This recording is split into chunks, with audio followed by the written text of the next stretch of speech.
And this is a Fox News alert, a blockbuster story happening on Capitol Hill this morning. Democratic Congressman Eric Swalwell, who sits on the House Intel Committee, reportedly has ties to a Chinese spy, that alleged agent apparently trying to influence American politicians. And now Republican lawmakers are demanding answers. Good morning, everyone. I'm Sandra Smith. Yeah, this is fascinating. Sandra, good morning to you. Good morning, everyone. I'm Trace Gallagher. That report coming from Axios, Swalwell now pushing back, saying the story was released to hurt him because of his constant criticism of President Trump. But Tucker Carlson says it shows the top Democrat is compromised.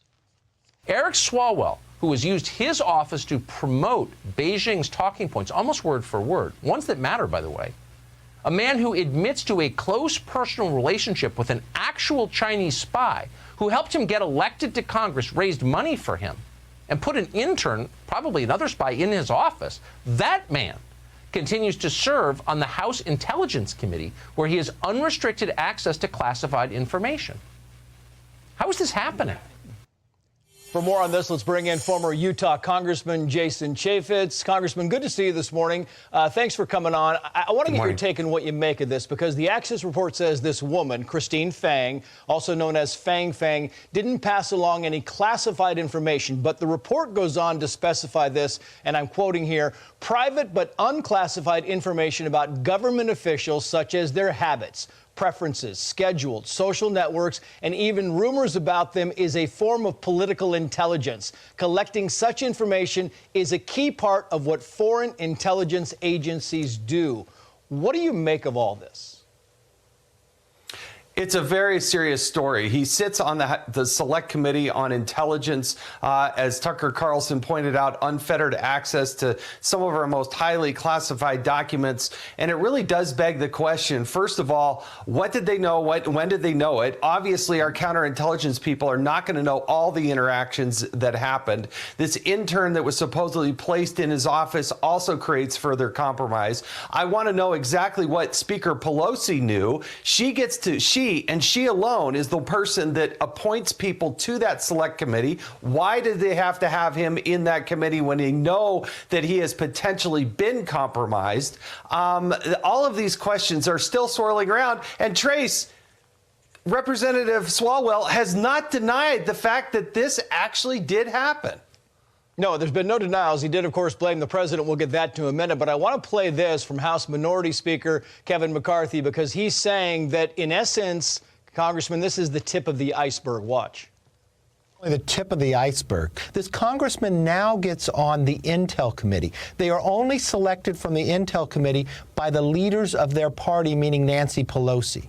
Nancy Pelosi is one of the Gang of Eight, along with myself. Did Nancy Pelosi know this had transpired when she put him on the committee? So the question is not only who did they know, or what did they know, and when did they know it, but who else knew about this? Congressman McCarthy is absolutely right, because he is quoted, Representative Swalwell is quoted as saying that his leadership did know. Now, certainly, if they're giving a defensive briefing to a member of Congress, they're also going to give that to the leader of their party, the person that selects this person, the person who is in the Gang of Eight, the one and only Nancy Pelosi. And so why? And the other question is, why did he even get on this committee in the first place? He doesn't have a deep intelligence or military type of background. He was very young when he was elected to Congress, and then put immediately onto this committee. And why? Why do all these things happen? And why does he continue to sit on this committee? When this comes to light, she should get rid of him. There's no way he should be on this committee any longer. There's also the intimation, Jason, about the fact that, you know, China's bigger intent here, and why this is kind of coming out of California, the Bay Area in specific, because of the powerful leaders that have come out of there. We're talking about Nancy Pelosi, Dianne Feinstein. We've got Kamala Harris. And you point to things like the liberal policies. Is there a connection to be made there, and maybe a 30,000-foot level of China's bigger intent going forward? The pervasiveness of the Chinese attempt to spy on Americans, whether they be for intellectual property in our private companies or into the military, our scientific community, and certainly into government officials, it is pervasive. There are so many people, and I've been briefed on some of this, I gotta be careful, but there are so many people that are out there in a counterintelligence type of operation trying to focus to steal America's best. But when we know about one, we've got to make sure that we bottle that up, put it aside, and make sure that it doesn't happen anymore. And there's an ongoing, I think, systemic vulnerability that Nancy Pelosi's putting us in that doesn't need to be there. We talked about this at the beginning of the segment, how, there's been no denials so far of the Axios report, but of course they're kind of pushing the blame around here. Congressman Swalwell said the following here about President Trump, quoting here, "I've been a critic of the president. I've spoken out against him.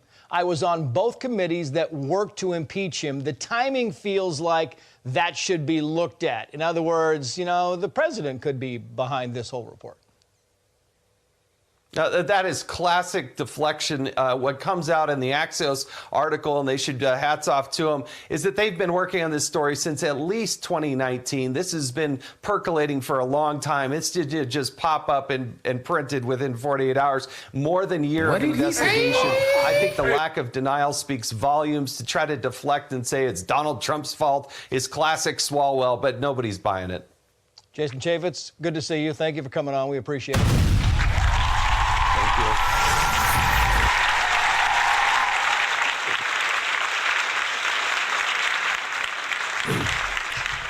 Well, good afternoon, Patriots. Welcome to episode 56 of Feisty Diggs, with yours truly, not so and on, Sean and on, the one and only Feisty Cat and Mare Bear. What's up, ladies? Hey there. Hey, how's your weekend been? No, don't go there. No? No, You have a little, that's not a good thing. Knockout, drag out with AI, did you? Oh my God. Again. Yes. How's Mare? Pretty good. Hanging in there. How was Truth Blitz today? Cover anything hard hitting? Well, we hit all the main headlines. And then I made them suffer through a wonderful little short movie that made me laugh. Oh, yeah. And I tortured them with it. It was Night of the Living Bread. It's a spoof on Night of the Living Dead. It was a short film project from 1990. It's only like 7 minutes, but it's super funny. Oh. At least for anybody that has ever, like if you've ever gotten together with your friends over a weekend and like participated in a short film that's meant to be satire, that's your movie, because they condense Night of the Living Dead into like, I don't know, the most classic 8 scenes. And instead of zombies, they just replaced it with slices of bread.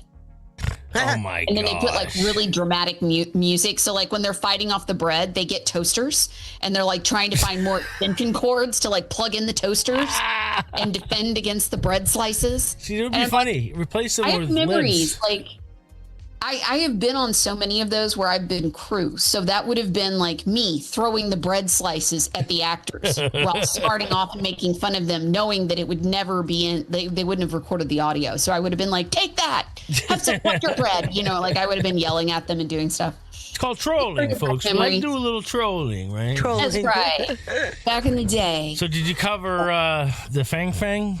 Eric Swalwell and Fang Fang? How can you not cover that? I showed John Solomon did a hit on Bannon this morning. Yep.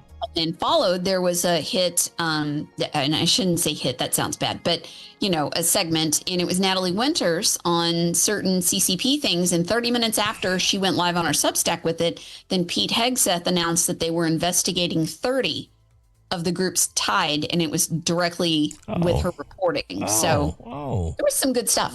So and then we had the sad tragedy, the actress that died of cancer. Yeah.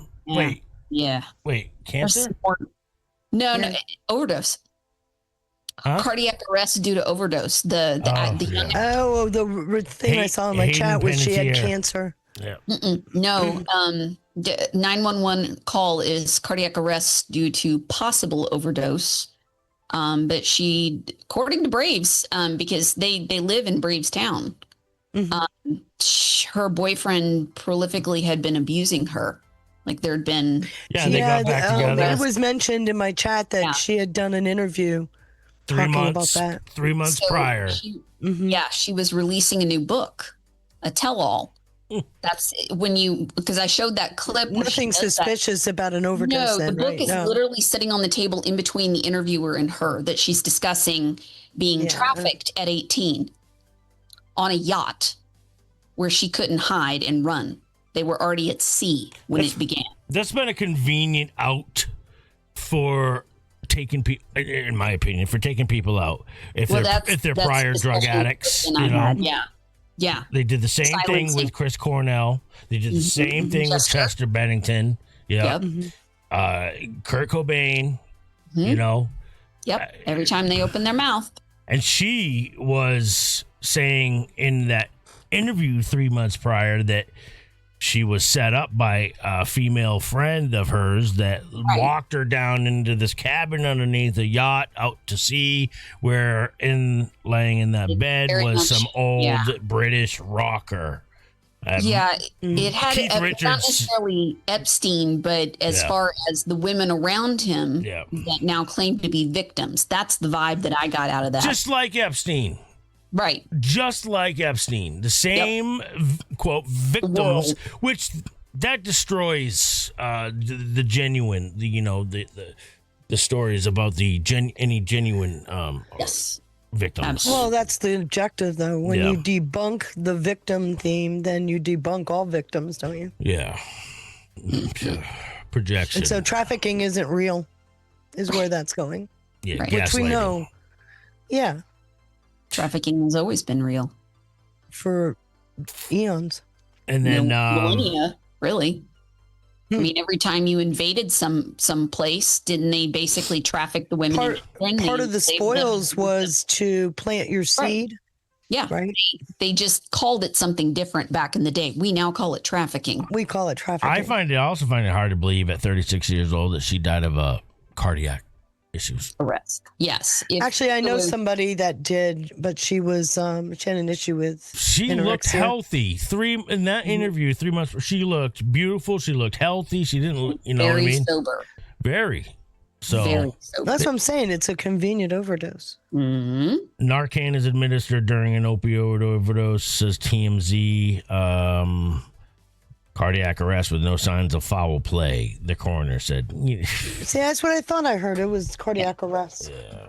Convenient. And then newly declassified documents reveal salacious details about Swalwell's relationship with Chinese spy. And did you catch that old report where he's talking about her job was to understand the habits of members of Congress? Yes. Do you remember when... Nocturnal was her specialty, I think. Yeah, right. Remember when Pompeo came out in 2020 and asked all the governors if they understood what China knew about them? Yes. And what was that document that was put together? It was a marketing document. Who they felt was a easily good governor. Compromisable. Right. And... So I just see this whole thing coming together finally. And when you've got, and we still don't know the aide or the research assistant that was in the office, right, and what he was actually doing, especially being on the Intel committee, that Nancy Pelosi insisted on putting him on after the news broke, right? Yes. And we're all like, what the hell's going on here? Right. What about Feinstein's driver person? That For 20 years. Yeah. That she, after he left the country, went back to China, went back and visited in 2018. Yep.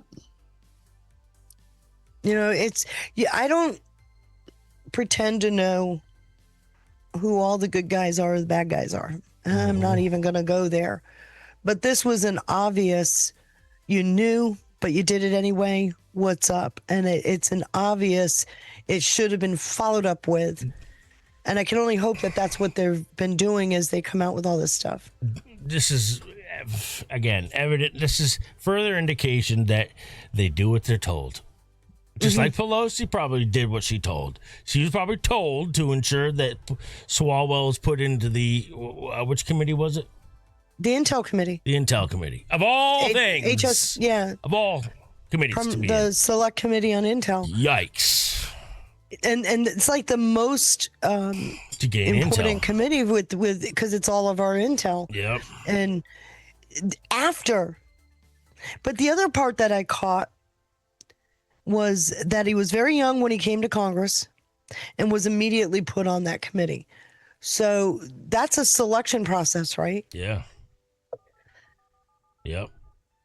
Yeah, well said. And there's more to get into. I'm sure we're going to have a full plate of Feisty Diggs to get into today, but I just wanted to say hello to everybody in Rumble and everybody in Pilled, and I think we should be 5x5 on my X account. Good to see Military Mom, Me Too, 01, G Quick, Tracy 17, Palm Tree 2645. We got Just the Truth out there. There's the lovely Marissa DNC and Wanda. Let's see. Who else we got? IIS2C. I think that's a new name. Welcome. And shout out to all the lurkers. There's S. Jones. Thank you guys for joining us. Hope everybody had a wonderful weekend. Good to see Katita. And everybody over there in Pilled. What's up, Jack? Says howdy, y'all. Shout out to Ash and Duppy. And I think even a little bit of Johnny for covering Patriot Theater last night, in case anybody wanted to go back and watch the new Young Washington movie, which looks really good. Yeah. Wow. Yeah, I didn't get to see that. They played that last night along with the movie The Impossible, which is about I want to say it was 2004 tsunami in Thailand. Yeah. Well, yeah. I had an exchange student here at the time when that happened. It was 2005, I think. We lived through quite an experience through him. Yeah, it was devastating. It hit his town. Yeah, and I think the reason they played that one was with the recent earthquakes that have been going on down in Venezuela, Right. and Colombia. And both of them, by the way, Catastrophic. north of 7.2, 7.3, 7.4, which is catastrophic. Right. The movie San Andreas, the really extravagant, overwhelming theatrics, that movie was based off a 7.0 earthquake. So, but both the one in Venezuela and Colombia were very convenient. Call me a conspiracy theorist. I don't care. You conspiracy That nut. one Just because down- Colombia just elected a conservative 3 trumpet. days prior, I'm sure it's I know. nothing. Okay, I'm sure there's nothing there. I'm sure it's not going to help reveal all the drug cartels and their routes Right. and their You drug should be routes. ashamed of yourself I for know. perpetuating How dare me? this kind of stuff. Damn it. I need to go to Conspiracy Theorists Anonymous. Yes, Stand up a to the 12-step podium program. and announce to the world, "Hi, I am Sean Baker, and I have a problem." I have a problem. I am a conspiracy theorist, everybody. Because there's nothing wonky And we'll show about up that at all. My curse is that I notice patterns, just like all of you guys out there in the chat. If you are here in the chat right now, Well, this one was easy to notice, right? 3 days earlier. I think so. Now, again, some of you might see it as a curse.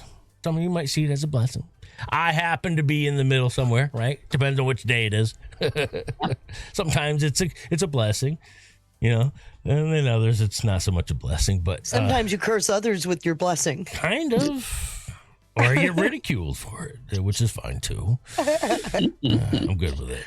But thank you, Jax everybody. is saying we never get past step 4 Which step forward? in a 12 step. All right, Jax, remind me what step 4. We get caught in a Groundhog Day thing. That's not like admitting that you have a problem, is it? 'Cause No, that's number 1, right? I'm fully, I would think so. I'm fully on board with admitting when I have a problem. I admitted years ago that there aren't any drugs to fix what's wrong with me. Yeah, they get medication for people like me. They're gonna deal with people like you. You're right.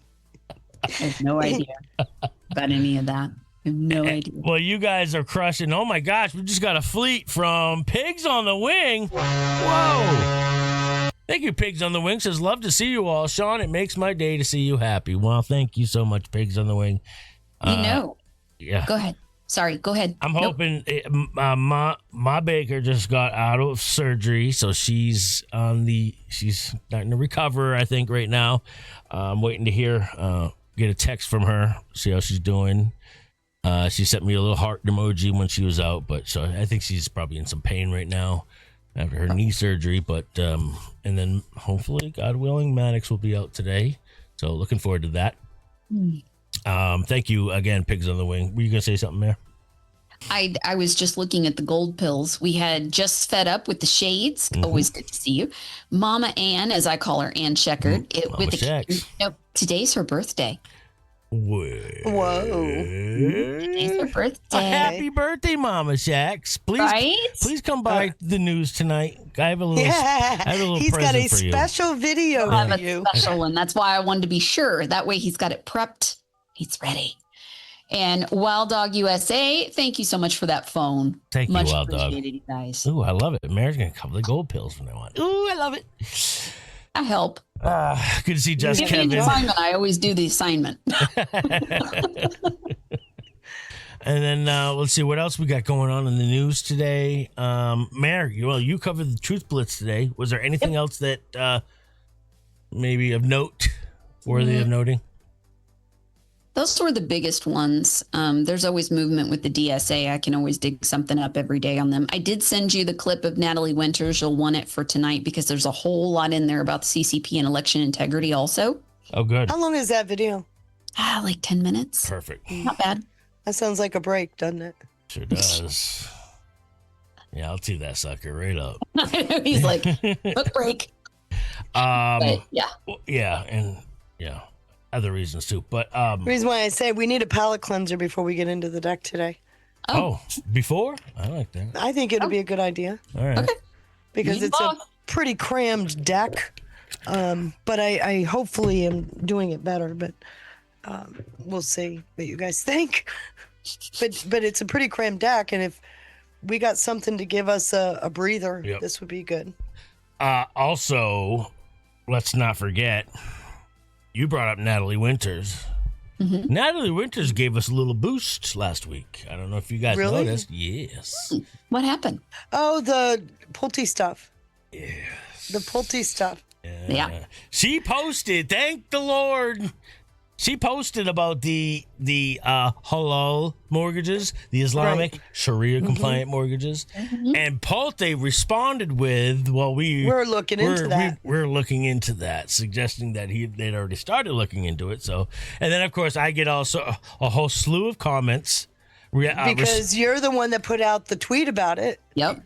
Well, see now, the ones that were commenting was, I'm so sick of this. Why are you guys overlooking the Jews? Oh, please. I'm not kidding you. They don't have special. None of the others have special this and that. There is one. I think there is one, but it's not nearly as close to the preferential treatment. It's not what this program is designed to do. It's not zero interest. Right. And it's not a rent to own. So what I did as a footnote, I asked not Kevin to do a clip of that show we did several weeks ago on this product.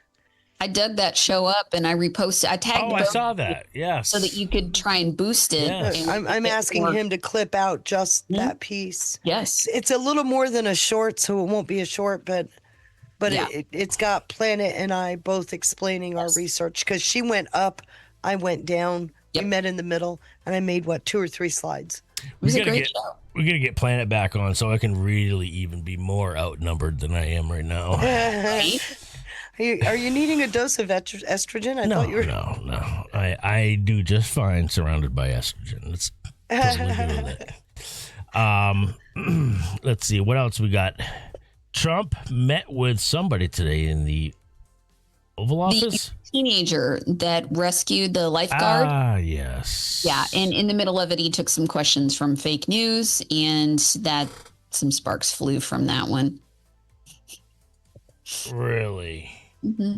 Oh, he yelled at the CNN people. He did? Oh, here we go again, right? The kid did? Well, I was missing. Trump. I was missing the Acosta days. I'm glad he's bringing that back. I kind of miss Acosta sometimes, yeah. They just kept talking over him, and he just kept going, "You're fake news, you're fake news." Oh, and that's you. And then he called on somebody else, and they just kept talking because they're crazy. They're really crazy. And in another example of do you see it yet? House Ethics Committee investigating Democrat Rep Jimmy Gomez over sexual misconduct, including inappropriate sexual contact with a House staffer. And then Nancy Mace came out with something, and she kind of drives me nuts sometimes. I don't trust her. She's embracing her bad girl image lately. That's what she's rebranding. She's that? absolutely rebranding. Well, and then she's calling out like a whole lot of Congress for sleeping with each other. Well, of course they do. Like, I mean, but we knew this. Yeah, right. It's gross. How isn't this like same old song, same song and dance though? Yeah. Okay, I would rather have the words than the damn videos of them in the chamber. Okay. Oh, I could have done without that image. I could have done without that. It was way too much for the eyesight. Go ahead and talk about it. In my head. Because I like getting it. Why they felt the need to wear a GoPro headband? Right. Why they felt the need to do that? I'm just saying. Oh, I gotta get that out of my head. All right. Yeah. Speaking of palate cleanser, where's that sucker? I DM'd it and I put it in the folder for you. All right. The nighttime folder. Natalie Winters, right? Mm-hmm. F-22 chief, Stanford Aerospace chief who oversaw F-22 and F-35 development. That one? Mm-hmm. Okay. It's from this morning. It's pretty good. All right, let's do that. And then floor is yours after that. Feisty? Okay. Got it. Let me make sure we're all caught up. Yep, we're all caught up. Guys, if you're listening over in Rumble, you're listening on Pill, please consider hitting that like, hitting that red pill. That's definitely one way to support us and boost us a little bit more. And then also shout out to everybody watching, lurking over on X. And let me do share screen. Here we go. All right, like I said, Natalie Winters, Stanford Aerospace chief, who oversaw F-22 and F-35 development, secretly lectured at blacklisted Chinese university that is tied to missile and drone programs. All right. Sounds exactly like a Swalwell Intel staffer would kind of capture, right? Absolutely. Just a wee bit. Which we used to hear a lot about stolen intellectual property. That used to be a topic of discussion that was, reiterated. This is espionage. Yes. Wasn't it the same thing? Oh, it's espionage. So, yeah, but I thought it was the same thing. Stealing intellectual property, isn't it? Wouldn't that be the same? No, there's a different level of legal status, standard, but espionage is a whole lot more. It is the same thing in that they stole that property, but the fact that it's given to an adversary, for whatever purpose, this is espionage. And I think this may be why, because what Natalie puts out and what John Solomon's putting out about Swalwell kind of connects the dot on how that stuff got moved. Yep. So we got Feisty's favorite person in the world. That's one Steve Bannon here. So enjoy, everybody. It's called trolling. Okay, we like to do a little trolling. Yeah, you do it well. Enjoy. Preferably with volume, Sean. Natalie G. Winters, the floor is yours. You've got so many investigations going on, so much research. I'm going to toss it to you because it's all inextricably linked, ma'am. The floor is yours. I guess Save American Marriages, ban Fang Fang. Maybe that's the policy we need to adopt. But this Swalwell story is explosive, but I want the audience to remember that the buried lead of both the Axios reporting on this and also in the Chinese state media after she went back and became a hero over there was that she was not an isolated incident. She bragged about getting a bunch of other congressional interns in various offices. So we need to get those names. We need to continue seeing how far this network went. And Steve, I would bring this back to a story that we broke just last week, which is that the U.S. Midwest China Association, I know that's a mouthful, which was the progenitor to a group now called the U.S. Heartland China Association, which is the kind of tip of the spear MSS United Front group that's lobbying these officials on the local level too to get China to be able to buy American farmland. They were running a congressional internship program through 2020. And you could see the kids that were involved. They were doing this in partnership with these Chinese spy organizations, putting them in these offices. Now, of course, some of the kids bragged. They claimed they were answering constituent phone calls. They were even talking about how they were writing speeches for the members. But they were in these buildings, right? They had access. This was a program, like I said, that ran through 2020. Now, I think the other interesting thing about the Swalwell stuff is that, whether he wants to say he was a witting or an unwitting asset, it's almost more interesting if he were unwitting in the sense that the Chinese Communist Party, though having complete and utter control over this man, thought that it was in line with their strategic priorities to have him just be a bulldozer against Trump, right? If there's any better proof or confirmation that the Chinese Communist Party just wants to be an attack dog against President Trump, the fact that they didn't do anything to influence Swalwell, they just spun him up, right, got him compromised, and they didn't even necessarily need to leverage him, I think is quite telling, though obviously we know he certainly would have collaborated. But I want to link this to the sort of broader why, two breaking stories on my Substack today, which you got to make sure you're subscribed to. The one that I put out earlier today, we love to make these people famous, talking about the rise of China, certainly from a kinetic perspective.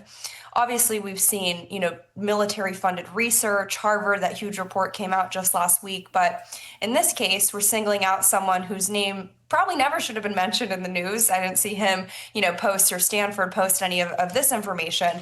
But Brian Cantwell, who was Stanford's aerospace chairman for years. He actually helped oversee the kind of review process for F-22s and F-35s, government grants, that whole kind of thing, a key fixture in American defense development world. Well, he secretly has been lecturing multiple times at a blacklisted Chinese university. They've been blacklisted since 2001 for helping build up China's missile arsenal, but also their drones, their UAV technology. The Chinese write-up shows that he was bragging about, quote, the latest research has not yet been published that he was talking about. If Denver wants to put up the Chinese language thing, you can see Brian Cantwell there, this Chinese university, is bragging, like I said, a sanctioned university, about how they had this man over multiple times to lecture, to essentially... Well, they should, hang on. I just want to, they should brag. This is equivalent to your 4 stars in your... In fact, this may be even higher than the 4 stars. This guy is a major player, Natalie. I mean, your story on this is shocking. This is every bit as shocking as the flag officers, because this guy is setting defense policy, material acquisition in the highest and most sophisticated programs we have, ma'am. Well, exactly. And I think there's kind of 2 main silos. One is you have the American researchers, American federal, grant recipients, people working, in some cases at the Pentagon, going over for these weird professorships or limited lecture series, which in this case, it was part of a, quote, expertise introduction program. So it's part of these foreign talent programs. So that's part of it. And shout out to the Department of War. Just about an hour after I put my story out, they actually announced that they have issued formal notifications to 30 domestic academic institutions to initiate a comprehensive review of a lot of these foreign partnerships. But then the other side of this, Steve, which I could probably come on your show for like the rest of the year and just rattle off names, they'd be hard to pronounce, but is these non-American citizens, so they're Chinese nationals who come over here, get posted up at these universities, get foreign grant money, your tax dollars, not to like do research on fun things, literally to do military funded research. And then shortly after, or sometimes concurrently, will go back to China and literally do the same exact thing. I have a forthcoming story about someone who was a DARPA, Army, and Air Force funded researcher who concurrently then later went back to China, is now exclusively working for the Chinese Communist Party, and on his resume literally brags about how he's using that technology and expertise to, quote, break the American blockade on technological dominance. So this is like, again, like Swalwell. It's one small example, part of a broader thing. But the bigger thing here, and if we have time, we'll get into it after the break, is how this all converges, which is a forthcoming exclusive that Chinese state researchers are mapping how to target, quote, susceptible Americans and influence their votes. They're using these LLMs and these AI models to get all this public source information about Americans, particularly from social media posts and the voter files, right? All the publicly available information, creating mock Americans and then figuring out the best way to literally change their votes. We'll get into the quotes. This is actual Chinese state-funded research, and improve their opinions of China. This is like how it all converges and what the point of what all this comes to. It further underscores what President Trump was talking about in the White House. And similarly, other side of the coin, they're building these extremely advanced AI models to run mock U.S. elections, creating basically fake Americans in swing states, doing presidential elections. They would say to better understand democracy. I don't think they give a you-know-what about democracy. It's all about influencing elections. That is what all this comes to. So I hope we have time to read the quotes. Natalie, this is you just mentioned it. Just give me a second here, and I know you got to bounce. But this is what upsets me. It's a phony arms race. We're building their entire ecosystem of artificial intelligence. Part of it is this university grants, which American taxpayers are paying for, to bring Chinese nationals over into our universities, and then they go work in the frontier labs after they get credentialized, and we teach them everything. This is an obscenity of what's happening, Natalie Winters. Yeah, it's not IP theft if you let them inside the institution. It's not even a Trojan horse. They're telling you what they are, right? The Americans that go over there and do like what that guy Brian Cantwell was doing, those are traitors. But the Chinese that come over here and steal the research, they're paraded as heroes, right? When they go back to China, it's just a fundamental difference. But Steve, this story on the influencing the votes is the convergence of all of this. People have got to subscribe to the Substack. I'm going to be publishing it later. But just to give you an example of some of these quotes, Tsinghua University put out a 2024 study on artificial intelligence in American elections, where they're talking about weaponizing AI to look how you can move political persuasion, taking these broad categories, gender, race, class, geography, mapping out individual voters. The tech can then learn a person's political preferences, psychology, and behavior, analyze voting propensity, and use the response to refine the next message to better target them with propaganda, direct quote, classify voters by their degree of susceptibility. The PLA National Defense University is busy developing, their words, not mine, brain control weapons, where they're using and taking in browsing histories, shopping records, and social activity to reveal a target's values, political position, weaknesses, and needs, so they can, quote, select susceptible individuals with high influence value to shift their votes. And in another one, they're actually targeting Gen Z, Denver. These are the study pictures if you want to put them up on screen. But they're taking a decade of American voter surveys, news coverage, internet search behavior to identify, quote, the effective leverage points for China's propaganda towards the United States. For the younger Gen Z demographic, they're targeting programs like Reddit and Quora, specifically finding manipulative tech ways to sort of blow past the restrictions on Chinese propaganda. One researcher at Renmin University, and I quote, the title of the study is, "How can we precisely exert force in international communications toward the United States?"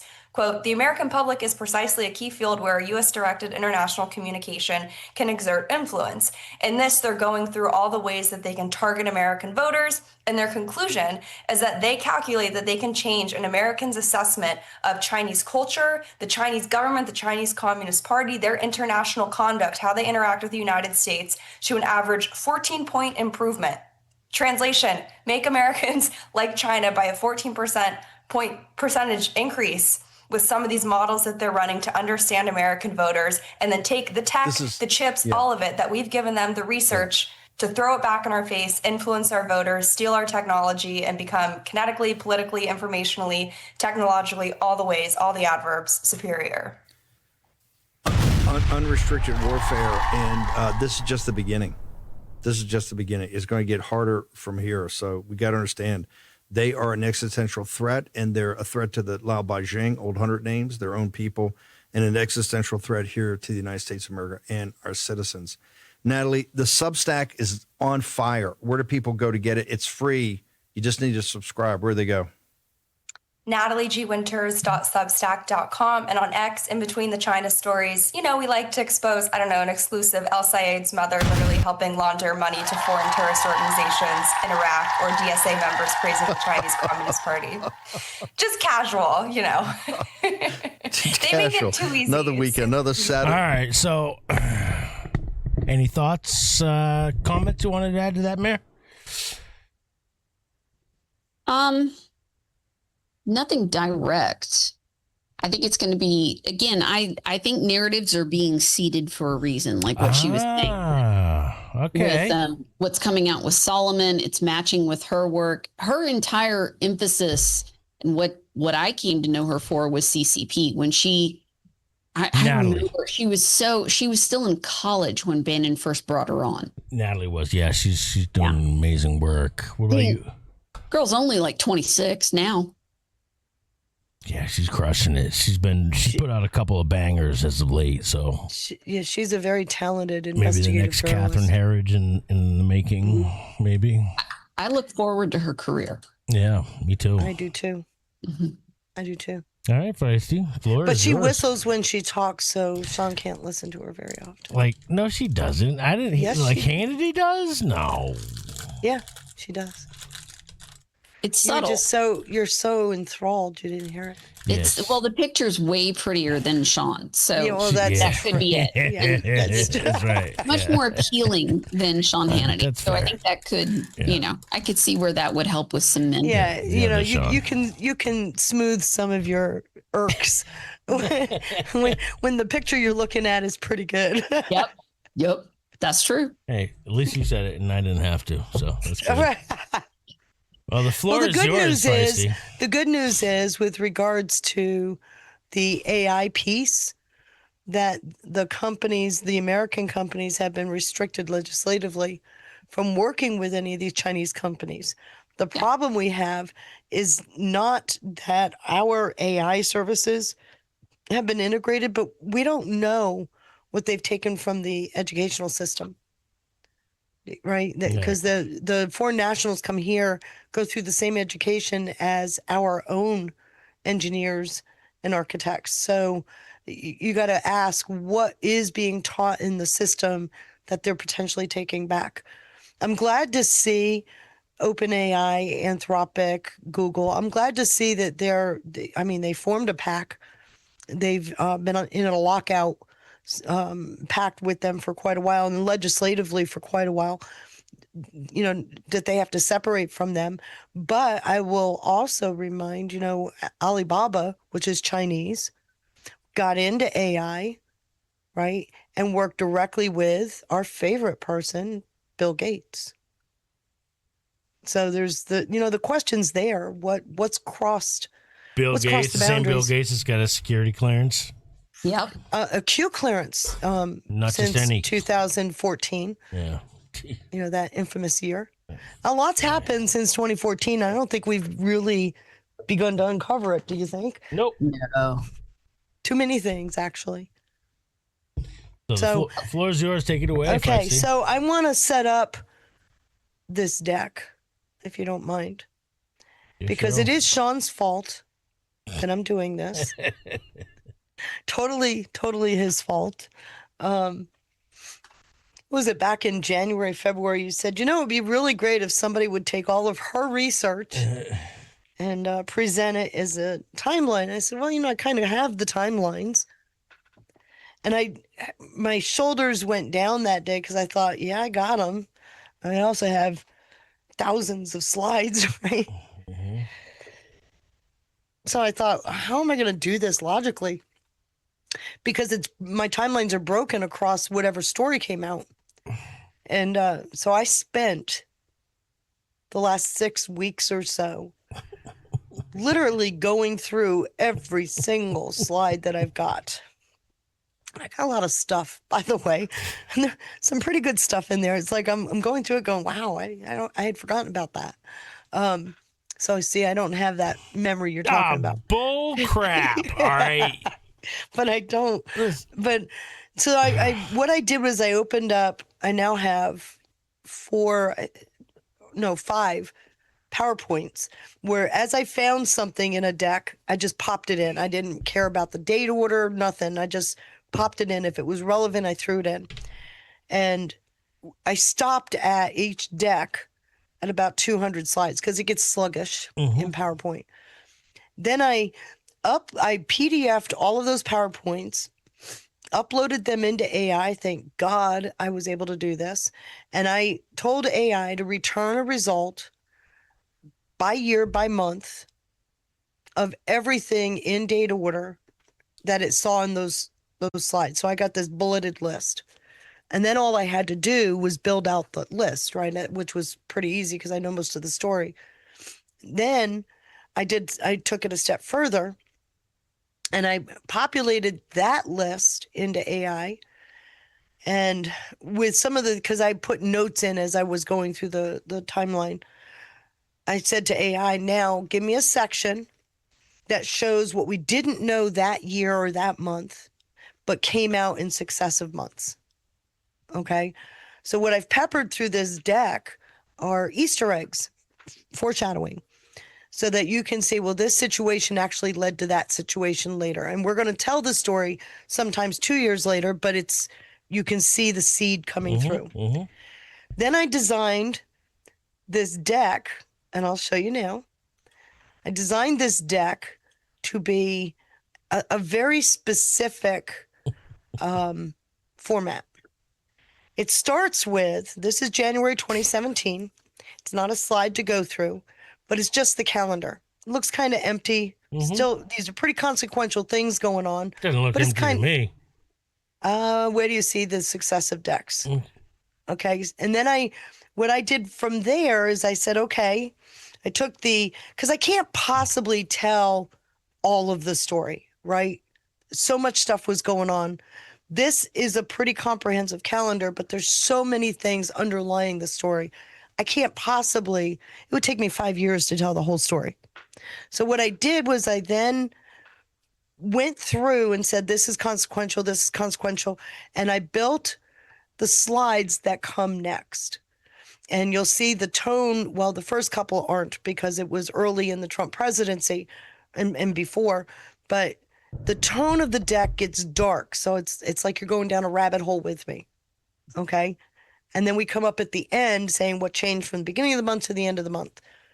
And then at the end of this deck, at the end of 2017, I did a year in review set of slides.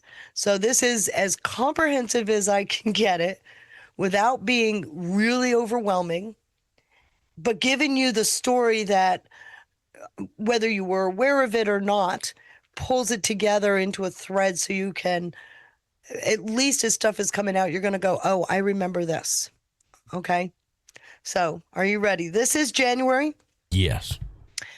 This is a pretty consequential month. The oh shit moment when Trump got elected meant we had to come up with another plan, right? Something had to change because it was unconscionable. Remember what Strzok said to Lisa Page? No, he will not be president. Yep. And even Obama saying, no, he'll never be president. There was no pathway to 270. Well, they found it. And all of a sudden, it clicked for them especially in November when Trump named General Flynn as his national security advisor. That's when it really got hairy for them. They had to get rid of Flynn. Why? Because at DIA, you see all of the intel. He knows where the proverbial bodies are buried. Yeah. And because he had access to all of the intel. But wait, I thought Flynn was a bad guy that's running some sort of psyop in the background.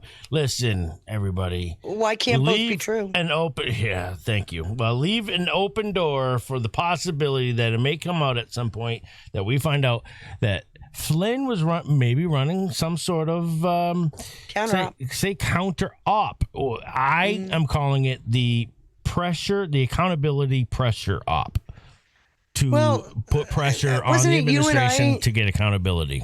Wasn't it you and, well, I think there's more to it than Not the administration, I'm sorry, Mary, the people. wasn't it you and I that were having this conversation where there's a squeeze? Yes. You got this narrative in the mainstream media. Yes. And his narrative in the mainstream media, and the truth is being squeezed. And in my head, I see it like a pimple. You know, you got the squeeze. At one point, it's got to pop. Right? Just like, here's another example. A lot of people think Bannon is no bueno. They think he's a bad guy, and I think somebody in the Rumble chat even said it. I don't think he's a bad guy. I don't think he's a bad guy. If he's got Natalie Winters on, and he's on a regular basis, he's got John Solomon on a regular basis. Think about He was on right before Natalie this morning. I think he has a very defined job. Yep. Yeah. His job is to keep your ass so upset that you actually help pull this country back together. Which I think Flynn could be. I think that's what we'll find out.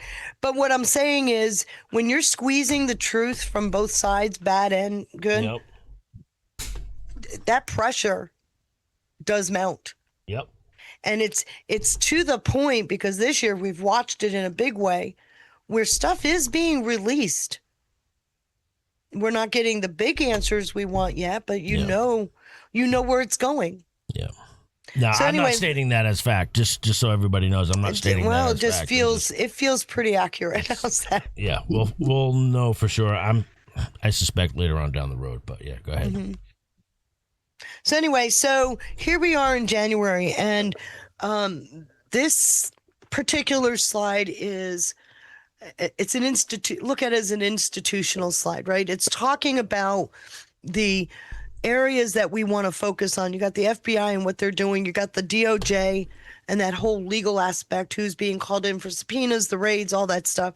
You got the White House and the pressure the White House staff, especially the campus, is feeling. And then you got all this intelligence that's being gathered in this whole process. And I think one of the underlying things that people miss on a regular basis is that no matter if it's good or bad news, there's an intelligence operation attached to it. Mm-hmm. Right? So, and that's been gathered right along the way. And so that took us to right away, we've got Flynn, right? This is the closeout that never closed out. Remember, William Barnett had been assigned Crossfire Razor, and it was a dead case, no activity on it, and he found no disparaging information. And here he is on the 4th of January, ready to close it out, and suddenly gets a text message, hey, if you haven't closed it, leave it open. And where did that come from? That came from above Strzok. Actually came from Lisa Page, who is the general counsel for McCabe. So what they had done is, because they couldn't find anything, they started doing the Logan Act predicate, which could never have been real. But that got seeded to the media right away. And ad nauseum, we heard about Logan Act, as if it was a real thing, and it wasn't. So you've got this whole thing going on with Strzok, and you're starting to see this he can't become president thing, that this group start to come together because of what it took to stop Barnett.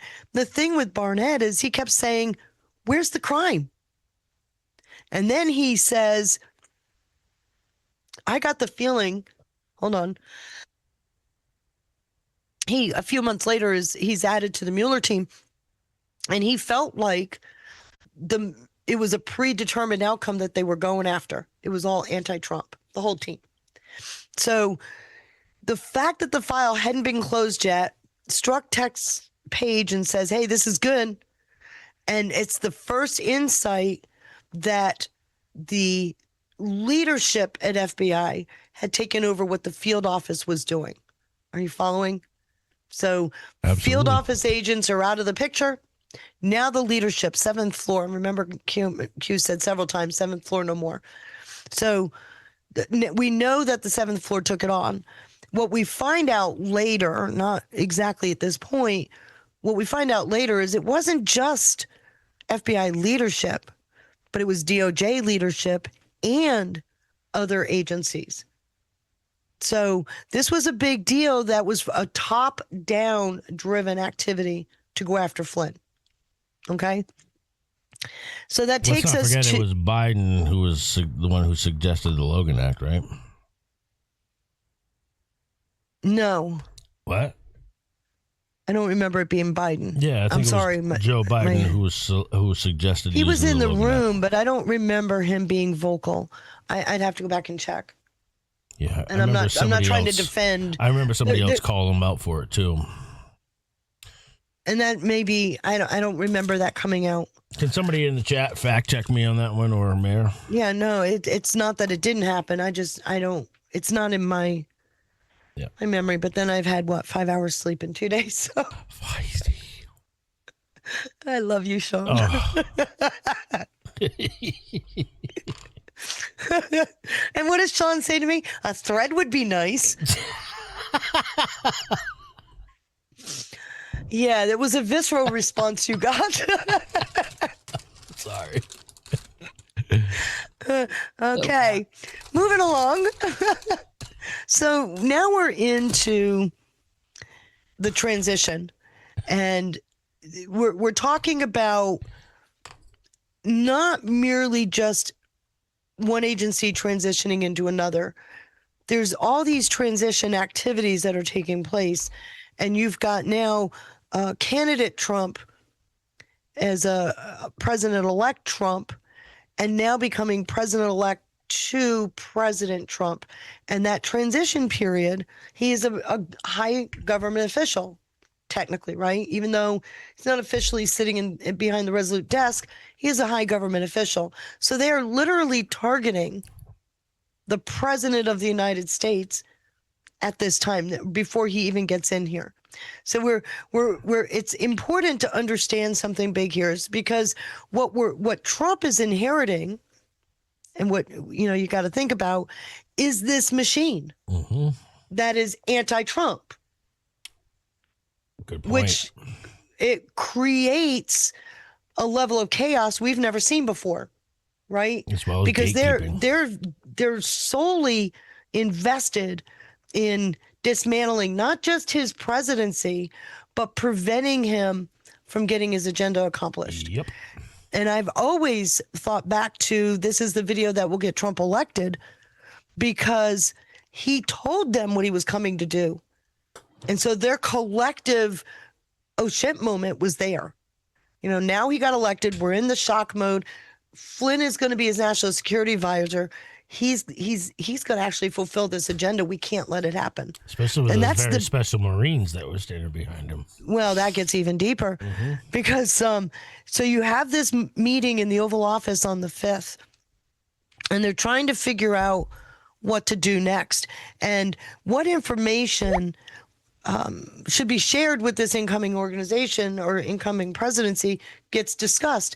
And this is where my deep dive into Pienka and a FOIA release from the FBI really adds to this story. Because when they were doing these intel briefings with candidate Trump, Pienka was assigned to do the briefing, and he had sent an email with the list of all the things he wanted to cover. And his instructions came back, no, just make it a very vanilla briefing. This was in August of 2016. And Trump came out publicly and said, I don't want your damn briefings. Well, they're continuing to do that anyway. That's when he got he had private intelligence working for him, right? He gathered his own intel. Which he started the CIA using back channels. Lost money because he opted out of relying on CIA for intel, and he hired he also his own used his Title 10 authorities. That's well documented as well. Title 10 is where he was able to use the military to perform duties that intel used to do.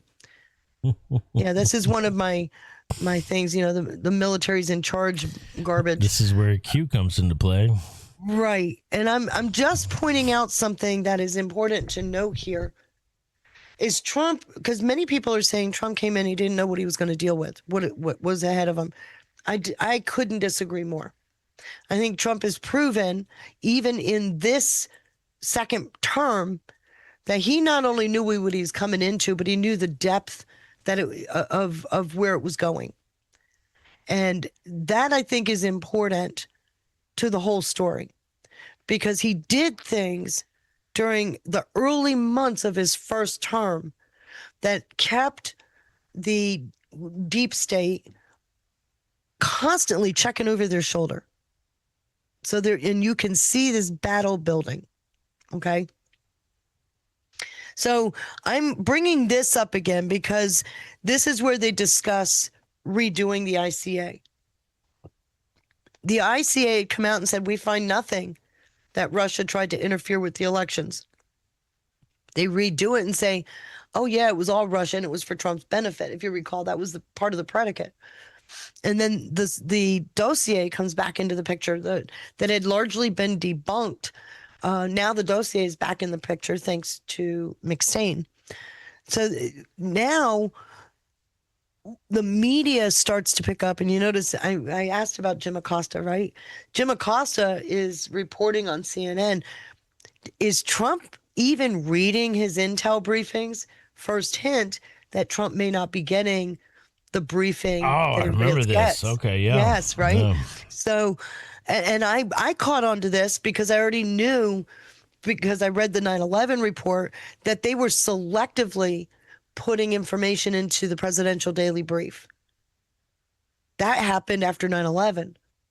So asking if Trump actually is reading his PDBs, I thought, here we go again, right? Here we go again. Mm-hmm. So right after that happens, then Ben Smith publishes the dossier. So we got Trump failing as a president before he takes oath, and the dossier coming out that all overshadows his inauguration, which you can't dismiss the intent there, right? Mm-hmm.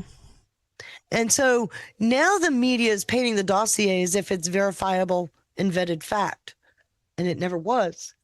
The FBI knew it, DOJ knew it, everybody knew it. But it's now the thing that gets, kind of pushed into the public sphere to do what? To shape narratives. Now, I want you to stop for a second and think. This has happened on a regular basis. Mm-hmm. Oh, yeah. Year over year, day after day. Still to this day. To this day. But go back and think. Rod Rosenstein wearing a wire. A seeded narrative, which was a threat. Think about some of these kinds of narratives that came out about Trump. This dossier, as salacious as it sounded for those that like that kind of crap, it could never have been verified because it was political gossip, like I showed you in the last deck. Remember, I showed you the global thing where they literally trafficked political gossip and tried to get it verified so it could get an international urgency for investigation. Which that's kind of hard for, I think, people to wrap their mind around that concept right there, which it sounds simple, but it's actually very involved, right? Yeah, well, it started with, there's 17 gossip. We hear political gossip on a regular basis. It was made up. It was, right. Think of yourself in a circle when you're a kid and somebody gets told a story. Right. By the time it gets around, it's all fabricated. Yeah. Right. Yeah. And it doesn't match anything. This is essentially what happened is, remember, there were a lot of Republican candidates that were trying to run against Trump, and they had hired Fusion GPS to help them put together opposition research. Right. Nothing came out of that.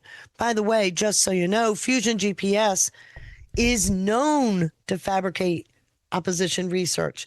So that helped in this story. Okay, they've done it for others. So what they did is they took 3 or 4 memos that were actually drafted here in the U.S. Blumenthal was a part of one of them. I mean, Sidney Blumenthal, not the idiot in Congress. But yeah, Sorry. Well, you have to make the distinction because idiots run rampant. So Yes. Yeah, this is a different idiot with the same name. They may be related for all I know. But so you have these memos that got shopped into London by way of Halper. And remember how's Halper paid? He's paid by the Office of Net Assessments, which is Pentagon. And so it gets shopped into London, and they actually entrap Papadopoulos with part of that, because Papadopoulos, because of what Mifsud had whispered in his ear, says to Halper and Downer, hey, I heard. Well, that suddenly became, this is important information, goes up through the chain, through the Five Eye chain, through Australia, comes back to the U.S. and becomes Crossfire Hurricane's predicate. So insane that you can begin an entire op based off that. Right. To include the hotel story. That's just crazy. What, the peeing on hookers? Bed. Mm-hmm. Yeah. Yeah, to include. So in the process, we're now publishing this document that is political gossip to seed the narrative in the public. And in order to make this gel, you need a Jim Acosta in the Klan. Right. You need an anti-Trump flair to make this so people not only don't read it, but they just take it as fact. You know, I've asked many times over the years, did you actually read the dossier? Most didn't. They know about the dossier from what's been in the news. Hello, Jim. Right? So you're seeing the wrap-up smear in action right here, can you? We saw it long ago. Yes. I'm just pointing out this particular situation. This is setting a tone. So I've mentioned this before, that it was widely known that when Trump won the election, they thought they could do to him what they did to Bush too. Ignore the SOB, he'll go away. Trump takes a different tactic. He's like, yeah, you're not going to get to ignore me. But mind you, this is January. I'm running ahead of the story. So we get this thing about private intelligence, what's going on here, because if you've got not just, I don't want to just tell a chronological story. I want to talk about what's happening, okay? I want to make it active here. You start seeing all these leaks coming out in the media. And you got like the Pence being in an echo chamber kind of thing. All of this stuff that's designed to paint the incoming administration as if it's never going to be able to handle the, quote, very important job of running this country, and painting this, not even inaugurated yet, painting this new administration as an existential threat to our government. And so that started about a week or so before Trump actually took the oath. Okay, so I'm leading up to something here because it's really important. That information control, whoever controls the narrative controls the battlefield. So the real big thing Trump's got to do is he's got to come out with something, and he's bombastic enough. He's got to come out with something that's going to just slap them down, and they're going to have to rethink a few things, right? And he does. He does it in a pretty interesting way, actually. He started challenging Hollywood, members of Hollywood, public figures, right? Started challenging them on his Twitter account. I'll never forget the Arnie Schwarzenegger one. Rosie O'Donnell, Arnold Schwarzenegger did a few. So he started doing that, and what it did, because, you know, we've got a media that's already primed for salacious, they started following his Twitter account. So his Twitter account became the news. It's actually ingenious. Trump doesn't care if it's good or bad news. News on a battlefield is leverage. And we were told to do what with that battlefield? What do you mean? What were we told to never do that battlefield? I don't know where you're never going. Leave it. Brown, I don't know what. We were told to never leave the battlefield. Never leave it. Yeah. But if you can surreptitiously control the information on that battlefield, you actually have leverage. That's a major leverage. Certainly somebody with the influence of Donald Trump or somebody even like Donald Elon Trump, Musk. right? So when you took two individuals that can make a post and it could affect the market. Yeah. Globally. Right. And they're arguably the two most popular individuals in the world. Give me one other person that's more popular than Elon Musk and Donald Trump, too. I don't know another person. Taylor Swift, maybe, but no, I don't think she doesn't run the market. All Elon Musk has to do is say good morning and the stock market goes up. I mean, I think Taylor Swift is influential culturally. Right. She's the only other one I could think of that was kind of close in. Yeah, but she's not. She doesn't cover. Not financial per se. But right. Yeah.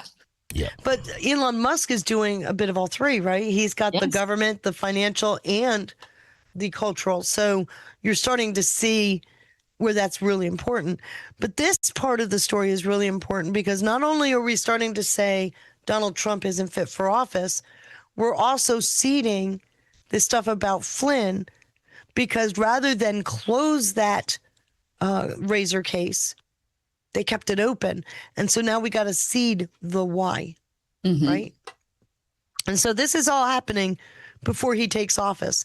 Then we get to, this is the slide. When you asked me to watch that video, Sean, and I said I was arguing with AI and finally winning, this is that slide.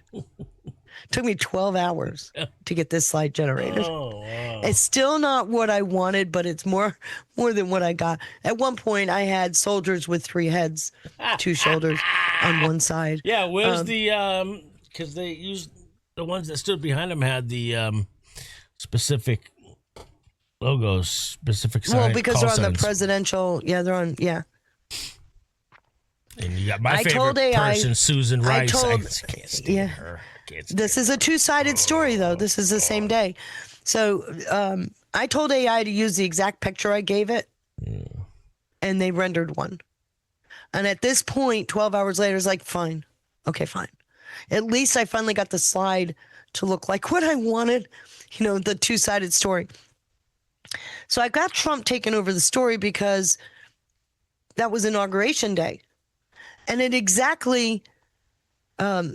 when he's talking about giving government back to the people, the soldiers come down the stairs, stand behind him for 45 seconds, and go back up the stairs. That's a message. And what did they do? They literally cleaved to the new president. Now, these aren't just any soldiers. These are field ranks, right? Field officers, field grade officers. They're not the Pentagon high brass. So you're already seeing a divergence. Do you see it? Mm-hmm. We're looking at field grade versus the Pentagon here, but they're cleaving to the new president and they're anchoring themselves to his command, which is a really big deal and a warning at the same time. Yeah, mind you, this is back in 2016, so 2017. Now, January 20th, 2017. Right, 2017, where nowadays, or the second term of his, arguably, we've seen a cleaning out of the Pentagon. Right. Right. But what you're getting here, that's why I keep telling people, don't understate what Trump did in his first term. Here he is, minutes after he took the oath, giving a speech, and he's telling you, here's my battlefield. This is what I'm doing. And the people around him understood that. At the same time, 15 minutes after noon, Susan Rice sends the by the book memo. Yes. Okay. The email. She sent it to herself. To herself, yes. Yeah. Which didn't make any sense. For the record. Well, it does make sense down the road. It puts her into the Mueller investigation. CYA. She was trying to cover her ass. Well, I think there's a lot more to the story, but one of the things they did, and this is down the road, in July of 2017, she was given back her security privileges for anything she had authored because of this. There was an investigation going on, which got absorbed into the Mueller investigation, by the way. So this actually inserts her into the special counsel sphere by doing this. So I think there's more than she's covering her ass kind of thing. I think there's a bigger story. She had a story to tell. It wasn't to Trump. It was to the eventual team. They had already knew they had to do something. They had already been clamoring, we need a special counsel. You had people from Congress talking about it in December because everybody was concerned. So the goal was to get a special counsel, and I think what she was doing is inserting herself. It's my opinion. Okay? So then we get to Flynn. I feel bad for this guy. I really do. He's been put through hell, but I actually think as a hardened battle general, he was up to the task. I really do. So we're looking at, this is not just another date. This is, the president has entered the system now. And the very next day, on the 21st of January, 2017, it's a Saturday, he's at the CIA building. And he's given a speech. And it was audible. The leadership, you could have heard a pin drop. The rank and file were cheering. There was a big, and he was literally letting them know. I mean, he made some rather interesting comments about how our great American intelligence community has a vital mission to provide the truth to those who lead and to keep America safe. He makes his comment, but there's other comments he makes in there where he's talking about or alluding to, I'm coming after you leadership. I've asked people to listen to that speech many times because it was pretty illuminating when he did that. This is before he was ousted, right? Flynn McCabe gets sworn in as the National Security Advisor. It's only there for a week. Sunday. He's there on Sunday. Yeah. He gets sworn in. So with CIA on Monday, FBI on Saturday. No, the CIA on Saturday. Flynn gets sworn in on Sunday. And by Monday, we have the full working day of the two of them, right? Mm-hmm. And what's going on here? We've got this Comey thing going on where the Comey, Sally Yates gets fired eventually, but I think it's a big mistake to go forward with this interview. They're talking about now that Flynn is officially an NSC advisor, his national security advisor. Mm-hmm. Let's take Razor and go have this interview with Flynn, okay? Knowing there's no case. That's what you see. Remember, you saw the pre-step notes. Are we trying to get him to lie? What are we doing here? And Yates is telling Comey, I don't think this is a good idea. This is on Monday the 23rd. On Tuesday the 24th, it's interesting. There was wait a minute. I'll go back to that. On Tuesday the 24th, there's an interesting situation here. Because remember, Barnett said there was no case. And yet they're over there talking to Flynn.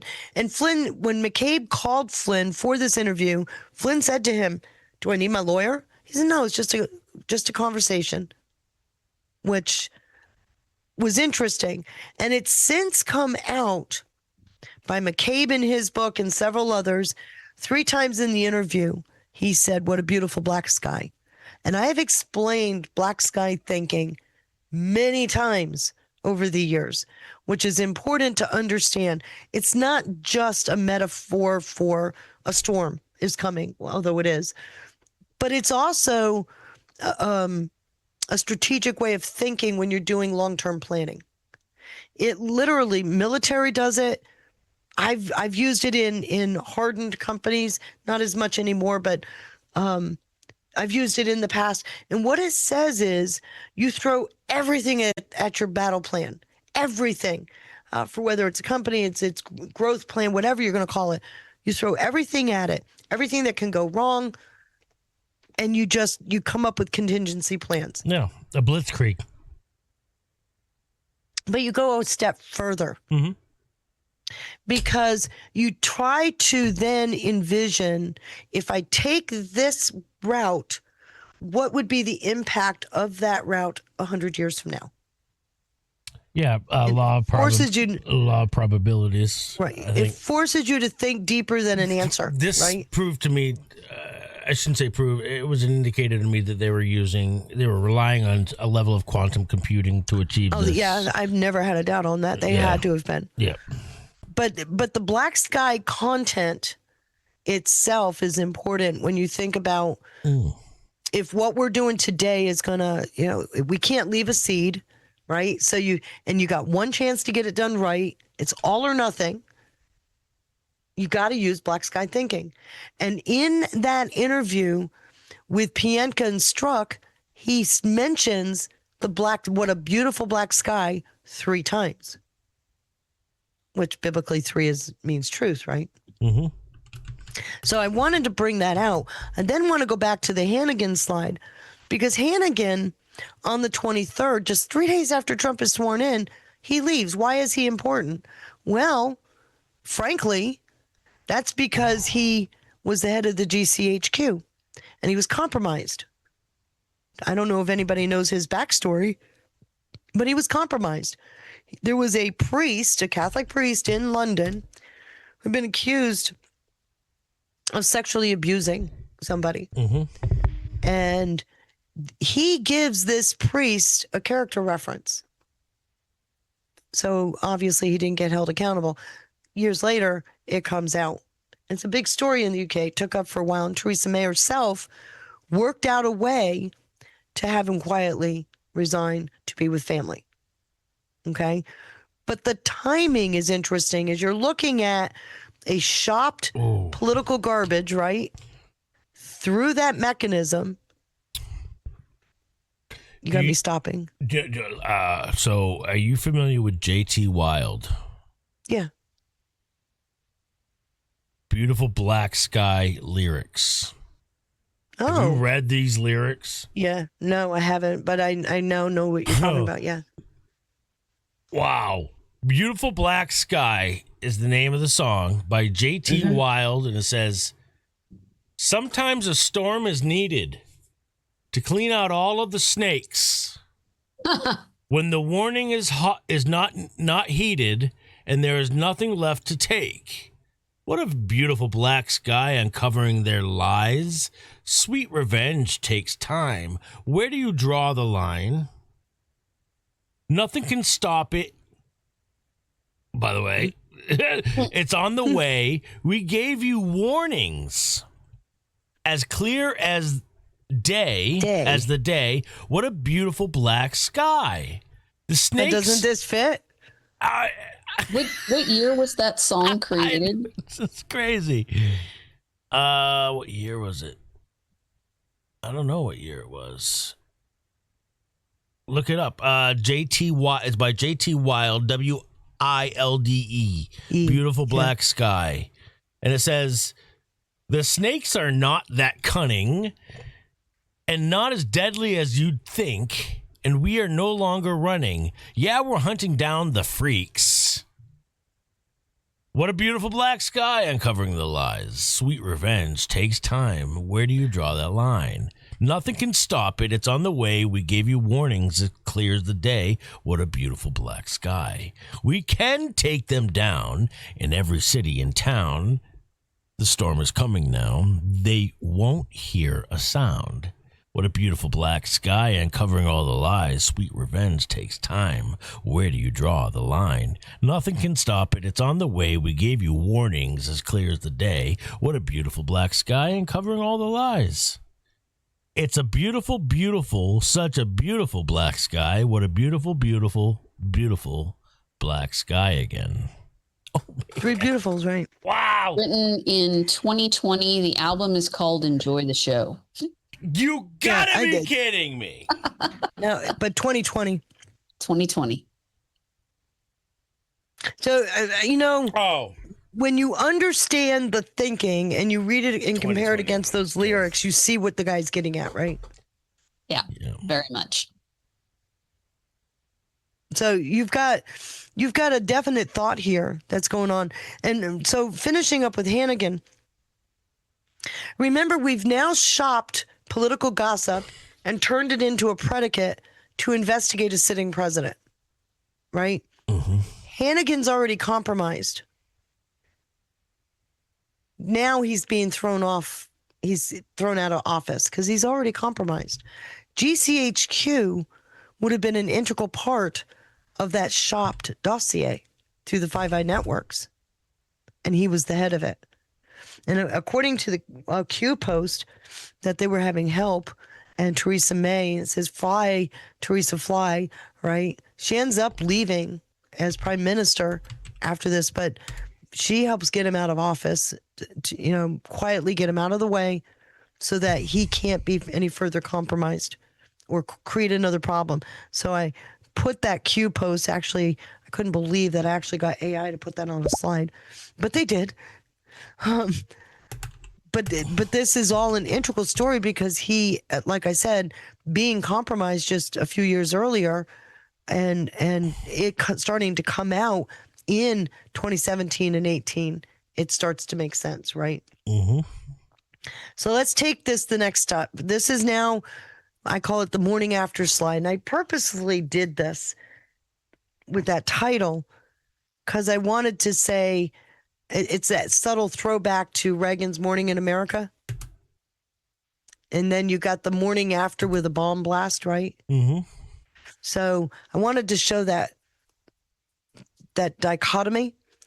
And so you've got the Pienka disappears. And one of the things, I had been looking for Pienka for a while and found him in the San Francisco field office. He goes from D.C. to San Francisco. He's actually one of the rank and file in that field office. No picture. Although I do have a picture of him. AI didn't want me to use it because it said I couldn't prove it. It's like, yeah, I just Pienka? did. Yeah, I got a picture of Pienka. Yeah, His nickname is Pow Pow. Yeah. I've shown you the picture of him. Yeah. So then we got the starting of so when they do this interview, which they did on the 24th, they have 5 days to get it into the Sentinel system. It never gets there. Instead, it goes into a folder in what we call a writing loop. And they started taking the Kislyak call from December and rewriting the 302 to fabricate a lie. Okay? Literally changing it, and there's a message from Page to Strzok, you need to edit this, be careful of the wording, blah, blah, blah, blah. They're actively editing that 302, and that starts on the 25th of January, just days after Trump is in office. So they're going after Flynn.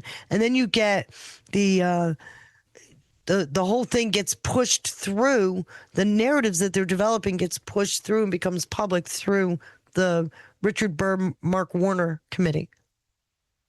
So you're following? This Absolutely. is how we get this. So coming out of the Senate, you get a level of authenticity for the public, right? And in the meantime, they're sitting in the background writing this 302. It's not in the Sentinel system. Mm-hmm. They're writing this 302 to fabricate a lie based on the phone call that they captured. In fact, in the meeting, when they were interviewing, they're saying, why do you need to talk to me? You know you were listening.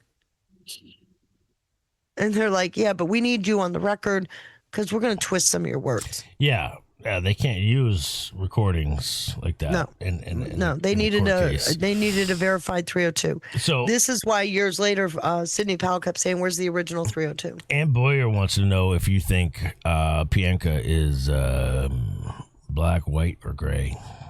I don't know where I don't think he's a complete black hat. So it's either gray or white. I agree. By the way, I agree with that. Which, don't you find it interesting that Igor? I keep calling him. Yeah. Well, let me point out. Ivan Raikman has fixated on him. In August of 2016, it was Pienka that sent the letter to the CIA asking if Carter Page was an asset. Okay? Yeah. It was Kleinsmith in June of 2017 in a Carter Page renewal that edited an email saying Carter Page was an asset. So if it was all Pienka, why did we need a Kleinsmith? It's a good question. And by the way, shout out to Artist61 who just informed me. I haven't verified this, but I asked Artist61 if he or she was serious about this, but apparently JT Wild is a nephew Of Flynn? of Flynn. Flynn's Wow. nephew. Hang on. I'll find out. Okay, great. Thank you. And by the way, thank you to Bobby Digital with a cookie says, was that a nice way to say Chartwell was a CCP spy, but too retarded to realize it? Probably, Bobby Digital. I should have got that cookie earlier, but and thank you, Artist61, for the cannon cookie. I'll address those ones a little bit later, but yeah. Could be pivotal, and Boyer certainly could be pivotal moving forward. Mm-hmm. Who knows regarding Pienka? I think there's a lot more to come out. One of the things that's interesting is Pienka is an elusive bloke, right? Because he literally leaves as an SSA1, and now he's over in San Francisco. And what's interesting is he's because of where he fits in the hierarchy, there's not going to be a picture of him. You show the person who's in charge of the office, not all the people underneath. Right. So he's able to keep quiet. No, So not related to Flynn. No. No. JT Wild is not related to Flynn. According to Grok and the family records on both Flynn's entire family and the artist, they might be friends. I didn't ask it that question. Mm-hmm. I asked for anything marital, blood, or familia on both sides. Mm-hmm. Okay. So Anyway, we're rewriting a 302, and I'm not trying to cut you short. I want to get through at least through. Looks like I'm not going to get through the whole 3 months. I'm only going to get through January. But anyway, we're going into the Oval Office, and Don McGahn starts to get involved. You've already blocked out Barnett. He knows there's no crime. Yates and McCord, we've seen her. We'll see her a lot over the course of this story for the next 6 years. Mary McCord. Yep. Remember, she's one of the Carter Page FISA signers. Yep. They end up going into the West Wing, and they're starting to talk about Flynn being a blackmail risk. This almost feels illegal to know if You started something up. He started something he can't stop. Me? that was me. That was you. Was me. There was a link in the chat. I was just trying to look, but It it's not happens. going to let me do it quietly. I'm sorry. No worries. I apologize. That's okay. Keep going. I was So trying anyway, to all the other roads into the Oval Office are cut off, right? You can't get anybody else in. Only people going in is the DOJ. Right? So you got a different avenue here. This has taken another proof, if you will, that the investigations are not even being handled by the proper FBI offices. Remember, McCabe he's in line to be the director of the FBI, but it's still held way up at the top floor. This is a different animal because DOJ doesn't have an investigative mandate. That's what the FBI does. So they're taking control of the Flynn story. And again, we're sitting in a situation where you've got the accumulation, if you will, if you picture a road, this is a mile marker on the road because it's showing you that there's more to the Flynn story than Flynn having dinner with Russian, right? Or even talking to Kislyak. The marker on the road is more about weaponization. Okay. And we're only on the 26th of January. So then you go into that period between the 25th and the 27th. Yeah. And what you start seeing is information coming into the public sphere where they're saying one thing, but another thing is happening. And in Maine justice, and I want to focus on that because now they're committed to the Russians will very likely blackmail Flynn, that he is compromisable, that they're very likely going to blackmail him. And they're talking to Don McGahn. McGahn is saying, show me the evidence. Where's the evidence of this? It's almost like it's actually you should expect the opposite. Because he's not blackmailable. He's not blackmailable, but they also, I don't think, were prepared for McGahn to say, give me the evidence. I want to see the proof. Right. He knows to take his wife pretty much everywhere he goes. And right. So he's saying, show me the evidence, which is literally throwing rocks back at them. Who, Don McGahn said this? Don McGahn said that. Show me proof. And he kept demanding the proof, and he created pressure on them, and they couldn't give him any proof because they weren't done editing the 302. That's right. Yeah. All right. The 302 was still in an editing loop. Yep. And what is the purpose of the editing loop on that 302? It's part of the predicate for a special counsel. So they can't get it logged into the Sentinel database. You're talking about the Bob Mueller special counsel. Yes. Yeah. So McGahn is pressuring for the proof. They're trying to stall. Well, we can't right now, secret. So we're getting into this actual battle's beginning. Yeah. And Don McGahn actually throws the first shot. Really? This is it right here. He actually throws the first shot when he tells them, I need proof. Interesting. You can see that now, can't you? Yeah. Mm-hmm. Yeah. Not to be, I don't think anybody would expect that because everybody, I think, and fairly so, would think Don McGahn wasn't a good guy. Yeah. Swinging for the opposition. Be careful with your bias, right? Yeah.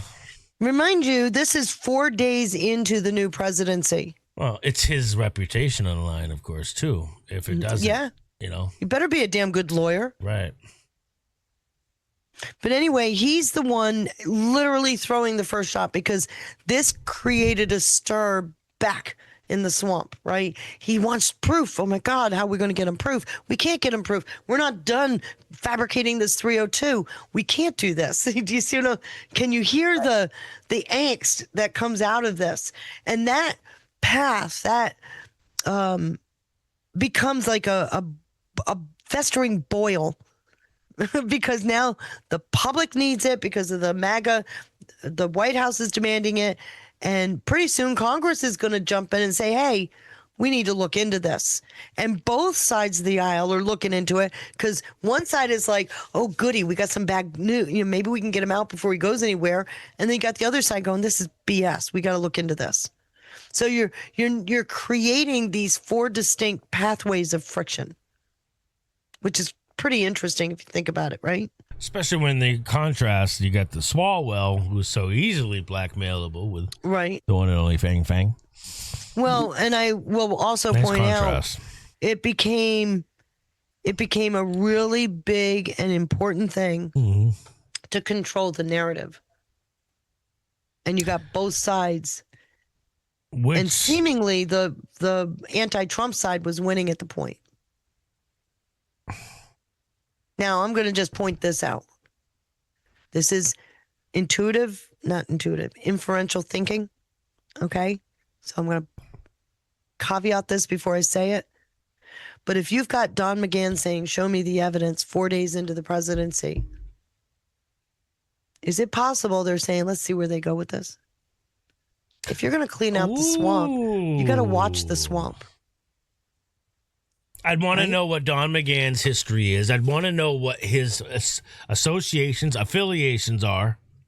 I'd want to know what cases he's prosecuted in the past. Mm-hmm. I have it. I have an almost 500 page, over 400 page compendium. Just sharing with you is my limited. I understand. I have an over 400 page compendium of all of this research that I'm distilling by month into no more than 8 slides.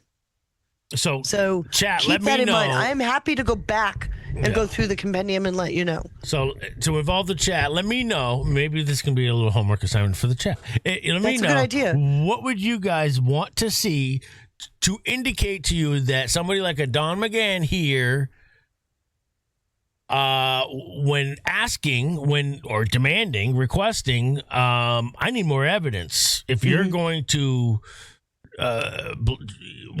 blackmail threat against or saying that Flynn is very blackmailable, All right. Mm-hmm. To back up what Feisty's saying here, what would you need to see to prove that he maybe was doing it to see how far they would take it? Well, one of the things you do with an incendiary line like show me the evidence is you then take a flashlight into a dark room and see where the rats scurry to. Right. And this would be a way of doing that. And what I find interesting, whether he said it because he's a damn good attorney or not, doesn't matter. What I find it interesting is this is 4 days into a presidency. We're barely 4 days in. And could Trump have received all those communications via some sort of discovery? Yeah, no, because, and I'll get into that in a little bit. Okay. When you see in fact, let me point out something.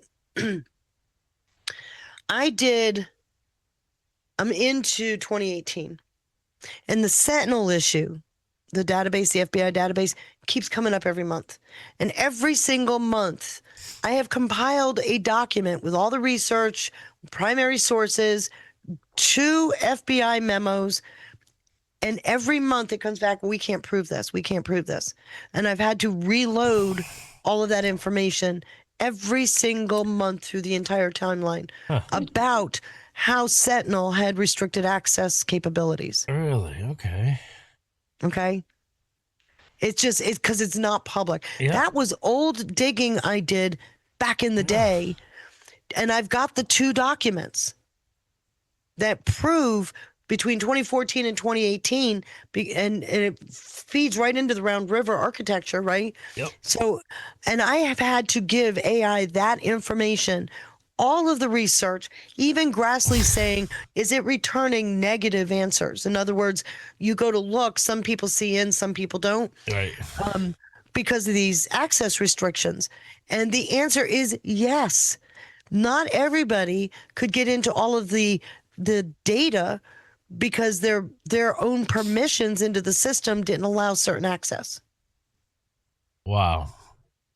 And this is already, and this is, that's why I hope I get to through another, I'm running out of time. But this really feeds into and is highly evident. That's why I know this story, because it was oh shit, that's another major marker on the road with the Nunes presser about the unmasking. That's a huge marker, and I'll explain that when we get there. Okay. So let me show you, now that you know that this is a shot over the bow, now you're looking at where all these crises are converging. And you've got all of these areas. You got the media starting to pile on. Obviously, you got turmoil in the Department of Justice, and Yates actually is going to be fired here in 2 days. And then you've got the executive branch where you got the Putin call, which was just red meat for everybody else. You got the restructuring within the National Security Branch, the National Security Council, because Flynn is about to go, and Flynn is in. He's starting to restructure how the National Security Council works. And then, bam, Trump throws out a travel ban on Muslim countries. Remember that? Certain Muslim countries. So all of this is red meat for the news.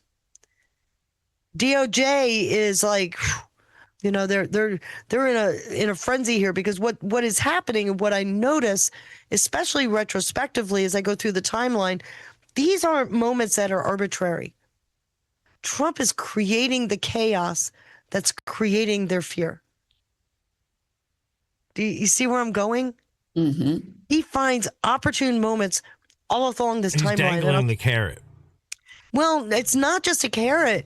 He's keeping them in a state of flux. And I'll show you that. You'll see this many times along this timeline. And we're only 8 days into his presidency. This isn't a man that doesn't know what the hell he's doing, right? You see that? Yes, and then of course. You got the FBI in crisis, DOJ in crisis, the media trying to play backup, right? They're trying to keep everything going into the public sphere and make sense of this chaos so that the media thinks this is bad, but this is good. Mm-hmm. So you got this. It's happening constantly. And then you get to the end of the month. And what I wanted to show in this slide is where we were at the beginning of January, where we are at the end of January. You got a field investigation that becomes controlled by headquarters. You got a case that never closes out like it's supposed to. You've got intelligence, private intelligence is used to become public pressure. This becomes the media bullhorn, if you will. You got the incoming administration coming in, but you've already had them having discussions about how much do we give the president? I mean, it's a mirror to what they did after 9/11, by the way, according to the 9/11 report. Yep. So they're already talking about restricting access to the information that they give the president. Wow. We're in January. We got raw evidence becomes a controlled record. In other words, they're hiding it behind their He's not even president yet. No, this is January, the end of January. He's now president 11 days here. So it was after the 20th? Yes. 11 days. This is the 31st. As of the 31st is where we stand. Yep. So we take raw evidence, we partition it, and we control that record that way. And you can feed the public anything you want because there's nothing out. That becomes their Achilles heel, but you'll see it.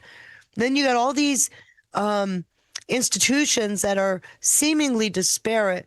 They're like, it's amazing to watch as they're all starting to come together and collude within the executive branch against their own boss, which is amazing, right? With no fear of any repercussions whatsoever. No fear of any repercussions. Oh, my gosh. So I got about another 8 slides to get through February. Is it okay? Do you want me to continue? Go ahead. Is everybody okay? Yes. Okay. We got another 30 minutes. I just want to make sure. Yes. So now, remember I showed you January was didn't have much on it? What you're seeing here is not much on the executive calendar, almost nothing going on in the Congress yet. But you're seeing the FBI headquarters line start to really fill out. Do you see that? So they're getting busy. These guys it's almost like something happens, and when it starts to come down, Trump goes, pluck, and there's a rock in the water, and it's creating a ripple. And then it creates a chaos. When it starts to come down, pluck, he throws another rock in the water. That's what it feels like as I go through these months. Okay? This is his seeding. So the public narrative is starting to be shaped by these leaks. And now you're seeing the dichotomy of he said, she said versus he said, you said. And it's really fun to watch when you watch this battlefield with these shots going back and forth. I call it a tennis match. Just watch the ball, right? And we're starting to see all this coming out. We know that the Russian story, because it was always intended to, is about to start to come out. And so you're going to start to see that narrative start seeding again. The Russian story, the PPK, or the Russian... Well, it's all the same at this point. Or Svetlana Lakova. It's all the same story. What they do is they keep adding these pieces to prove that Trump is compromised by Russia. And Putin? Svetlana herself is a really interesting story. So is Veselnitskaya. So you got Veselnitskaya, yes. Yeah, and she comes up later in the year, big time. And the other one I was thinking of, Putin.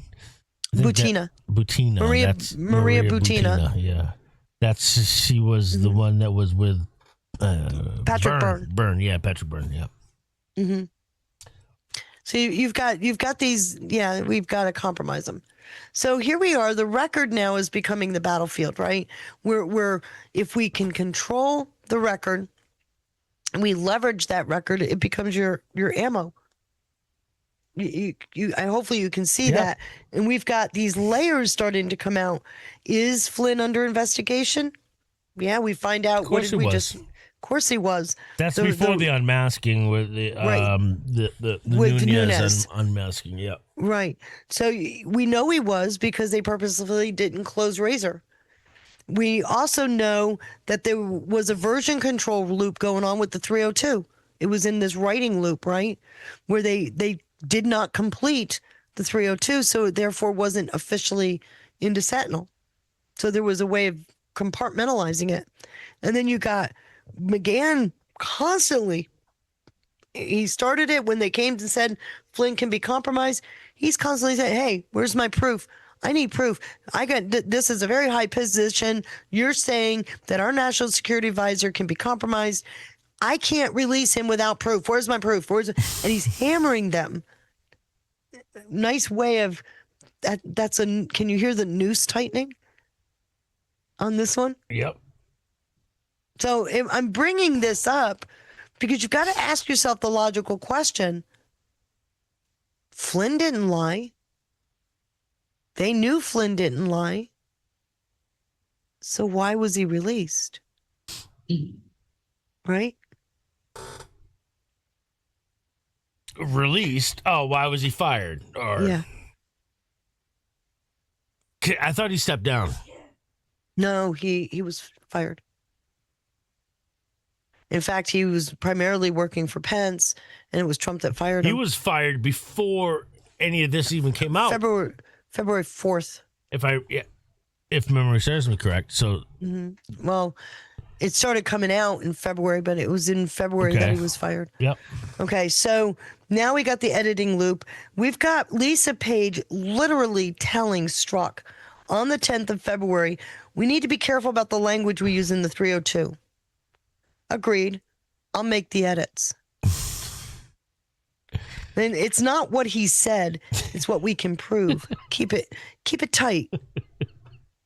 So in other words, they're taking what he said, pulling it into the actual phone call with Kislyak and crafting what he said so that they could do use this interview and claim he lied. Right? So then Peter Strzok is going, understood. So I want to show you something about this because we know that they had draft language. It didn't get signed off on, though, until the 23rd of 2017 is when they finally, the final language is agreed upon. And it was eventually unclassified. But I wanted to show something here. This is an FBI org chart at the time. Here's Lisa Page. She works for Andrew McCabe. She's his general counsel. You see that? Yeah. Well, it's a little small. All the way down here is where Strzok works. He's deputy assistant director. Right? You see that? So you now got leadership directing what the rank and file do. Is that making sense? Mayor? Yes. Okay. Did it not? Yeah. It does. Okay. That's a big deal because we've always heard Strzok and Page, not Page and Strzok. Right? Right. They make him out to be the ringleader when, it's not supported in the information. She's higher up, you think? Well, she's general counsel for the second in charge. Okay. In fact, Q even asked that one time, who's the number 2? This is 7th floor leadership. Strzok was nowhere near the 7th floor. Well, didn't he have an association with McCabe? Yes. McCabe was number 2.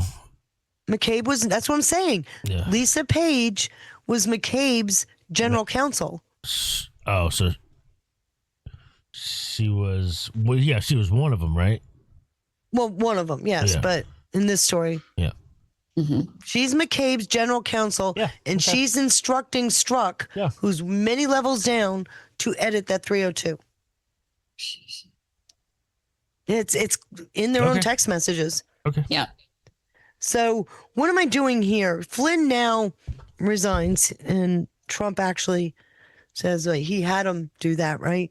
But it's I'm not just adding to the chronology here. I wanted to point out that this resignation takes that January interview into a political consequence. Okay.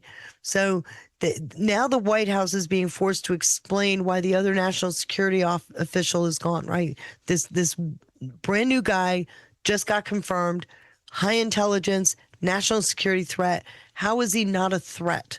And so while the FBI is still hanging on to the investigative record, they're now having to answer questions that they can't talk publicly about. So it leaves a bit of a information gap, to say the least, right? So, but read carefully, because you got language here that's doing two things at once.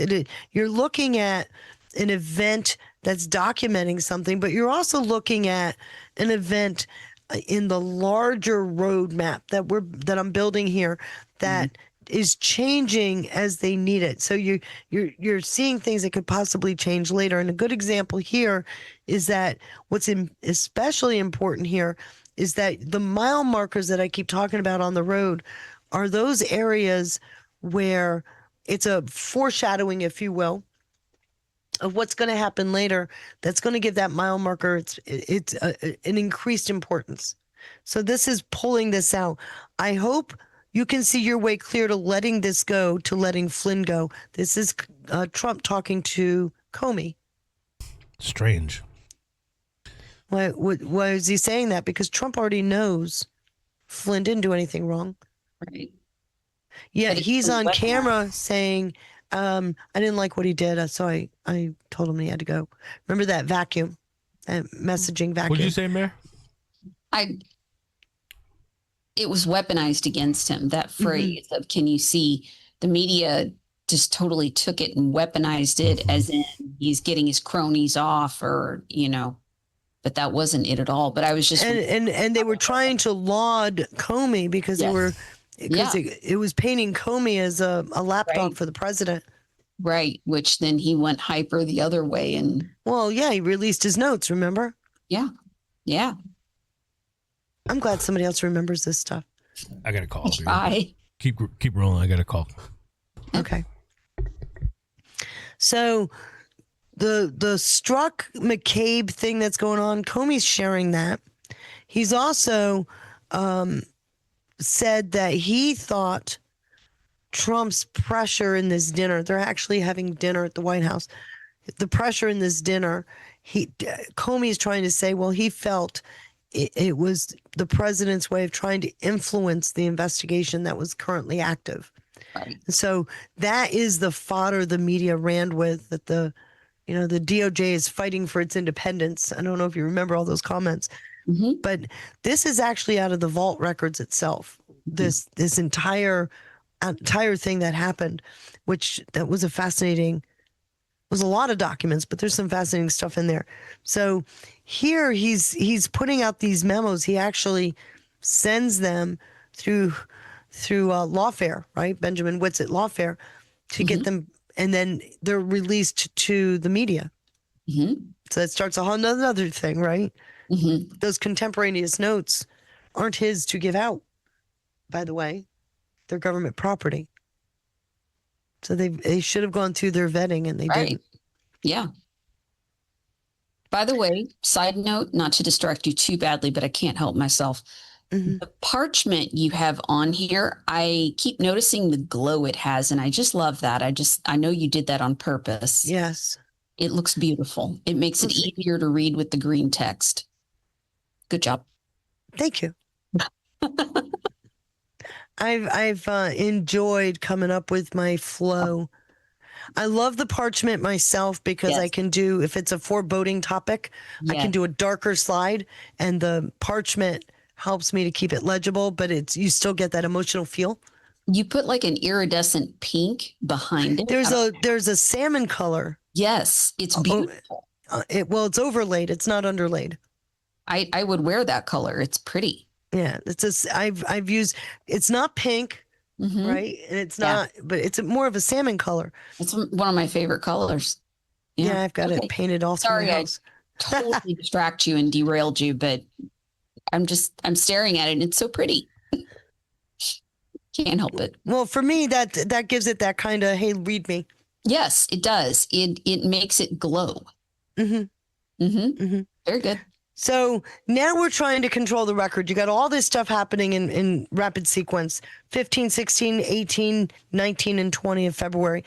All of this is happening, and there's this back and forth, and you've got the raw evidence from the field to the executive transition team that's being called into question and some issues there. They've got real problems with how are we going to keep this moving? Now that Flynn is gone, we don't have a national security advisor. Where do we go from here? Trump asked Howard to review the investigation, and he says, nah, I'm not going to touch it with a 10-foot pole. No, thank you. I want no part of this. And he was asked to consider serving, and he declined. McMaster ends up being selected, and we know McMaster's story later on, but McMaster ends up coming in to fulfill his role. And it's sad, but it's pretty well understood that his father was murdered. Yeah. Right? Because it was shown as he was supposed to stop Trump from that perspective.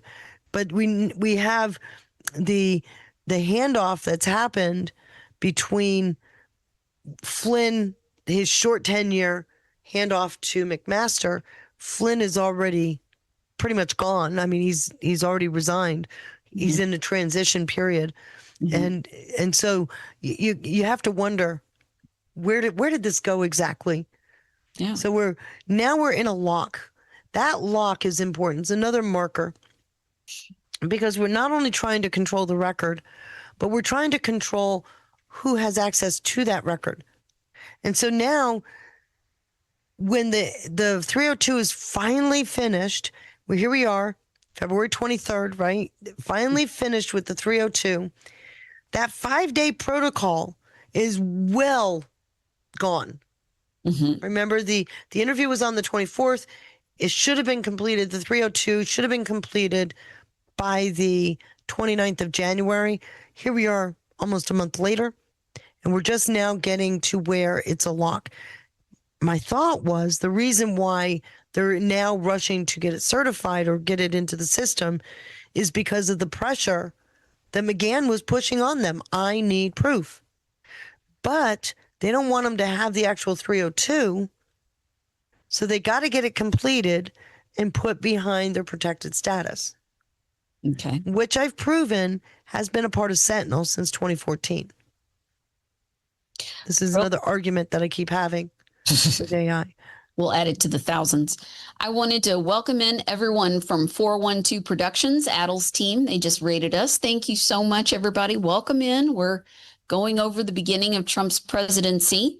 The first one, we're doing it very painstakingly detailed. Feisty. So much work. It's not so much detail as you think if I've only got 6 or 7 slides per month. We've spent an hour and a half on 1 month. I think. Yeah, no, I'm at the end of February now. Okay, 2 months. 2 hours, 2 months. Yeah. So now the narrative is ready to go public. They're ready to take it shopping, because now that you've got the 302 hidden, you can paint any narrative you want. Let's take it out for a test drive. And you start seeing these things coming out in the media, right? We start to hear about it on the 24th. There's almost nothing over the weekend, like everybody's trying to get a gasp. And then we hit Monday with the responses from all the institutions where there's criticism to the leadership in the White House. So now you're starting to hear the agencies start to balk, and the West Wing is starting to confront them. You got Priebus confronting McCabe. You got McCabe refusing to back down. McCabe is a constant predator in this story. I don't like McCabe. Can you tell? Yeah, I agree. I mean, don't like him at all. He's terrible. Yeah. So what you can characterize the last few days of February is that pressure cooker, if you will, the narrative pressure cooker. Probably should have used that image. And that takes us to inside the institutions where we're talking about a situation where the entire system now is starting to circle the wagon. They're starting to converge. And what you're talking, Congress turns up the heat on the DOJ and the FBI. You've got leadership reacting. The White House is briefing things. You've got the legal defenses that are coming out. You've got lawfare starting, suing for this, suing for that. And inside all of that is a level, do we have the patience for this? Okay. And so by the end of February, we're only talking 10, 30 days in, right? Yeah. By the end of February, we've painted an administration that can't walk and chew gum. Well, actually, they can't even, they're not even out of infancy. They don't know how to walk yet. And we've already started that narrative. And this is 30 days into the presidency. Does that pretty much explain the fact that they were worried shitless about Donald Trump? Yeah. I've studied pretty much from World War II forward at this point. All of our, I've never seen a period this intense at all. They didn't do this to JFK and they killed him. Yeah. I mean, they didn't. They made Bush.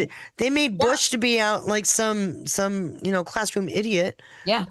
Reagan. Oh, isn't he cute with his Class B movies? Right. Right. Right.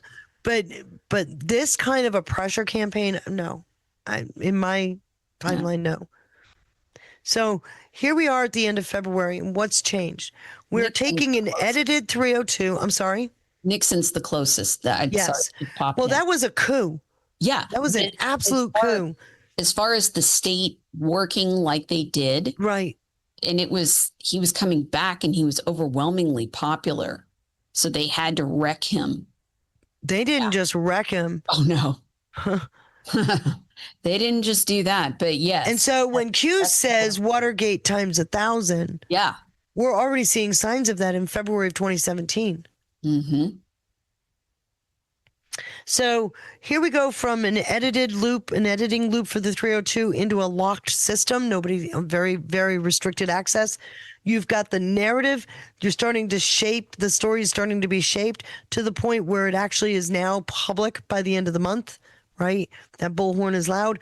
You've got the conflict that is inside these institutions that is forcing them to, they're doing more media spots, debating what makes a good agency run. You're seeing the strategy roll out where the media and the executive branch are starting to visibly see this parroting that's going on between the two of them, and then both of them taking it to the public. It's really, really weird to see that. And then Congress now, because of all the early inquiries that had begun, now they're turning up the heat. So now you've got another layer of this friction because, they thought they could paint Trump one way. Now you got a Congress that's saying, wait a minute, we need to look into this. These are national security threats, which they are. And then finally, the system that held all the control now all of a sudden is being contested. So this is the end of February, and I'm at 6:20. Sean's on the phone. I guess I got to keep going, right? Since he controls the thing. So this is the end of February. What are you thinking so far? Are you remembering? Is memory lane hitting you? Yes, it is. And I wanted to also thank Khaleesi for gifting us the can. Says, I didn't know you all were live. Always good to see you, Khaleesi 2020. Got I thought I saw several pills coming in. That was the last one. I'll double check because he released the scratching, so it gets challenging. Yeah. But let me scroll back up and make sure real quick while we're paused. Dun, dun, dun. So as you're doing that, I'm going to go on. So remember I was showing you the opening slides with the calendar? Yes. And I showed you it didn't look so bad. What about this month? Oh my. Well, that's a busy month. March was, we're gonna table March till next time, right? I don't see a January, February calendar again. Wow. And in fact, it gets tighter. One of these, I mean, I was hoping I could do these calendars with a monthly view, Right. but it's getting too much data. And it's getting tighter and tighter and tighter. It's getting so condensed. And that's why I built these slides. I wanted to give you one visual that shows the intensity of what was going on. So you're getting a feel, right? Yeah. And Ohio Kimmy says March Madness. Yes. Here we go. This was 2017 before Q, but yeah. So now we're coming into the very first week of March. And this is funny to me because the wall has now gone up, right? We've now got where the public is now being brought into the fight, the partisan talk. And you're looking at the fact that they prepared for this. They built this hive, if you will, to lock out any of the information about all the things they're doing. Mm-hmm. Which, by the way, feeds later into the Mueller team, which I'll get into in May. But they're thinking they've got it all set now. We got this beautiful wall. We got it all set. And they're ready now to do battle with this administration. And so you've got first, second, third, fourth, fifth, sixth oversight, seventh, and eighth. Mm-hmm. You've got this back and forth between Congress, subpoenas, the Vault 7. This is what they Vault 7 is just my term, not the WikiLeaks Vault 7, right. But Vault 7, the headquarters, the FBI 7th floor. Okay. They have the FBI vault, the FOIA vault. Yes. I took that vault. Mm-hmm. 7th floor, Vault 7 is what I'm calling it. So I wanted to caveat that before people go, there's no such thing. It's my privilege, okay? using my privilege. So they thought they had access controlled. And that's the big takeaway on this slide, is they're kind of arrogantly saying, bring it on, man. We got this all separated out now. And that right away we start seeing where they're doing workarounds. So, which is really funny because those workarounds are something else. They are. So when one investigation path starts to lose momentum, those underlying targets don't disappear. They come up with a new target, right? A new path, investigative path. And this story here starts to change tracks now. And it's the first kind of symptom that you see where the architecture is adapting without abandoning its operations. So everything that I've shown you before, they're starting to adapt.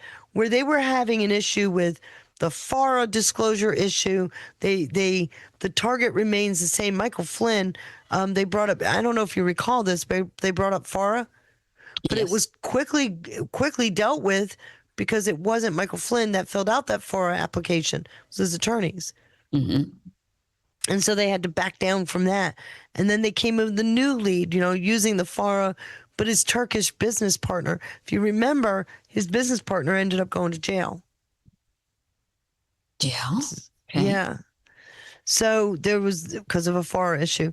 So now we're watching the roadblocks go up. And so now you've got to ask the question, where are we going now? Why are they doing this? If Flynn is not a member of the campaign, Flynn is now gone from the NSC. Right. Why do they keep targeting Flynn? I'd say he knows something they don't like. There's something there, right? Yeah, they're pressuring him. At least traditionally, they would do things like this to pressure someone into back off. Yes.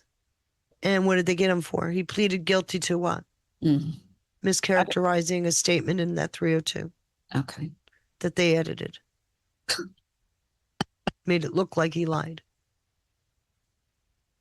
Oh my gosh. He's got a story to tell. Yes, he does. He was on Benny this morning. I didn't catch it all, but I saw he was on there. All I can see, he's definitely got a story to tell, and that story is going to come out. Yes. Let me shout at Gold Pills real quick. No. IR for the truth. Thank you so much for the can. Love the digs. The second can and then the cookie. And then Ohio Kimmy gave us a cookie too. Thank you guys so much. And we're getting a raid from Spin City. Welcome in, everybody. Very, very nice. City. Welcome in. Good to see everybody. Okay, you were saying Farah. So we got Devin Nunes now. Okay. March 22nd is going to come into play here, and I wanted to kind of foreshadow him because this is creating another issue for this crackpot team at the leadership at the FBI DOJ. Okay, because of what Flynn, what Nunes releases. Is one of those mile markers that's not just a holy shit for the DOJ, but it creates another complexity for them that I will go through. Okay. So here we go here. The bunker meets the public square, and you've got Comey saying, well, you know, I told Trump he wasn't a target several times.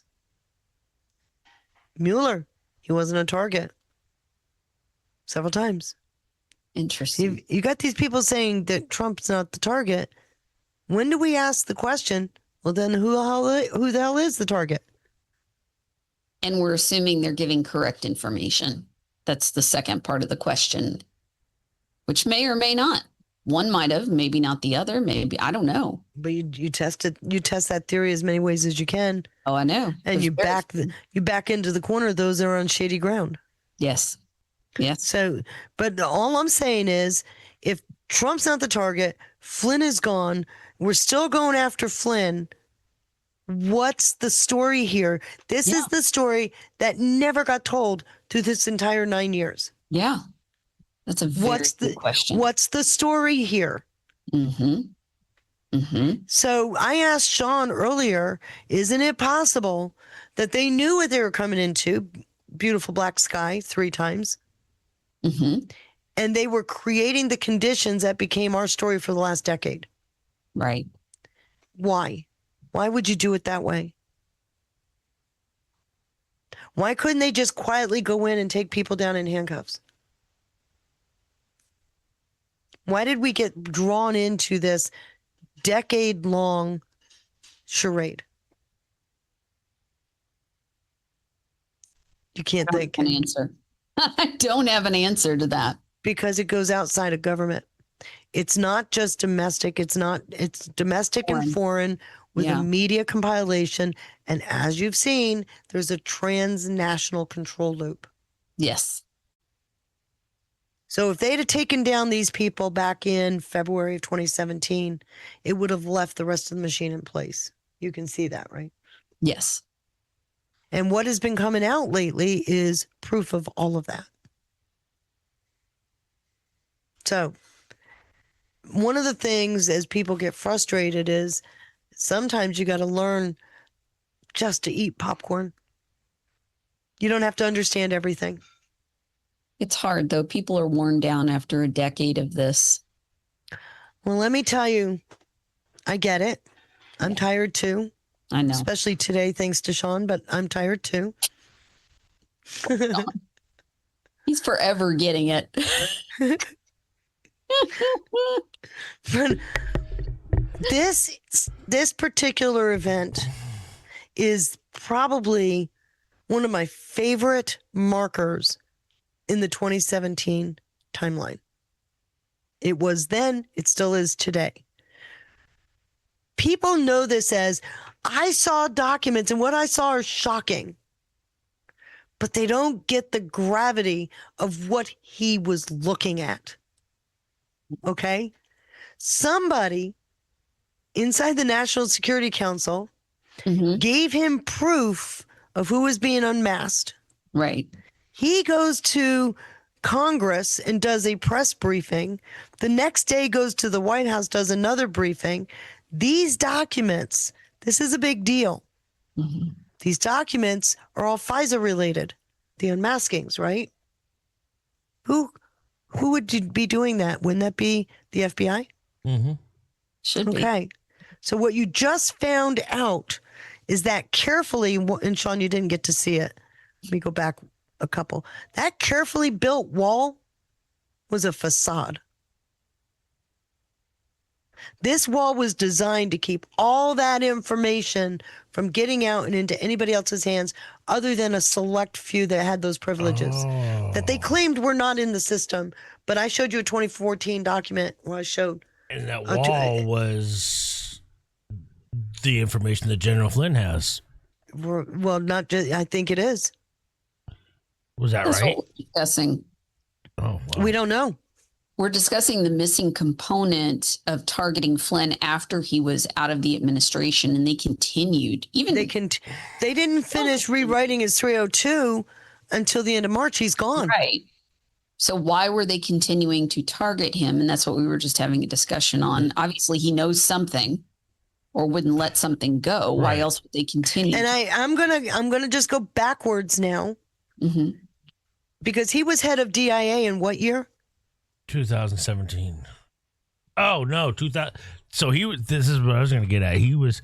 They never addressed the fact that he was actually appointed by Obama previously, and He was brought in. He was a field grade officer Yeah. that had written a report about how to get intel to the field grade level on a battlefield. It frustrated everybody because that wasn't the purpose. And so he was, what do you, this is a military thing. You promote him up to get him out. Right. So he comes, yes, you fail upwards. He comes into DC. He's made the head of the DIA, but he refuses to sign off on ISIS stuff and gets fired. He wasn't the head of DIA in 2017. No. Look at your date. Who's the head of DIA when? 2014. Yeah. Are you catching it? Yeah. There's that date again. That's always 2014. Isn't that interesting? So you got Ukraine. You got Gates. You got gain of function. Gain of function, right. You got Flynn. You got ISIS. You have ISIS beginning. You've got all of these all these dates come back. What the hell happened in 2014? Part of the reason why I keep doing into these dig dives is that because I know I missed something. Do you know what I mean? I know I have been researching for years. I know I've missed something. And I'm hoping that as I plot the time that I'd be able to pull enough crumbs that I could go looking. Might need to go back to 2013. I know I do. Actually, 2012 is more the year. 2012, because that's when there was the big bio leak that created the conversation, that created the gain of function moratorium. And then if you look at 2012, that's the year of the LIBOR scandal and the Zanjani network. It's also 2012 is when XRP was introduced. I'd be curious what the NGO Leviathan was doing in that time frame also. Who was funding it? Where were they centered? What were the objectives? And how does that path follow through to now? I'd be very curious on like Arabella, open societies, like what they were doing, how big they were getting. I was wondering if the Libya thing was anything, but that was 2011. I think that was 2011. Although I don't know, because Flynn was the battlefield commander at the time. I have no doubt that there's something there. That's probably when they were deciding. SEAL teams. It's not just Libya. You've got 2011 was Osama bin Laden, SEAL Team 6. That's probably when they were Benghazi. devising the sum of all fears scenario, I bet you. It may have been. Jax 212 keeps typing about Mideast Marshall Program. Uranium One. I've looked into that, and I had, I don't know a whole lot about it to speak on it. I don't know. I've heard the term, but I don't know. So anyway, I wanted to keep this going because that's why this is so important. What's the big deal here? Do you get the big deal? They thought they built this hideout that was well bunkered. This proves no, it isn't. The very next day, they're feverishly backtracking to figure out who got into the system. And they then instituted, this is how stupid they are, they instituted protocols so they can track who comes in and out of that system. So they built their bunker without a sentry. Does that make sense to you? This has to have been when, so the NSA had to have backed everything up. I don't know. They had we haven't to got that information. Again, well, what does we have it all mean? Yeah, exactly. Yeah. But that's why this is so big, because And now who was head of NSA at this time? this is Rogers, Mike Rogers. Mm-hmm. But now you've got this shadowy figure. We don't know who it was. Some say there's a couple of names that have been floated, but you've got these shadowy figures that somebody gave Devin Nunes enough information to prove that they were being unmasked and tracked. This was a bombshell. And even the media didn't know how to handle it, which it's not often that they're tongue-tied. Ezra Cohen Watnick. Well, a lot of people think that. There's a couple of other people too that have been floated. And the person isn't even as important.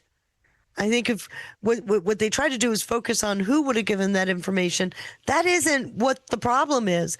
The problem isn't that the information got out. The problem is that the information could get out. Hey, listen, I would put obstruction of justice as continuing the conspiracy, by the way. Yeah. Just but this is a big deal. Yeah, gatekeeping. This is one of those major mile markers on the road. Because the wall is now officially breached, and there's no denying it.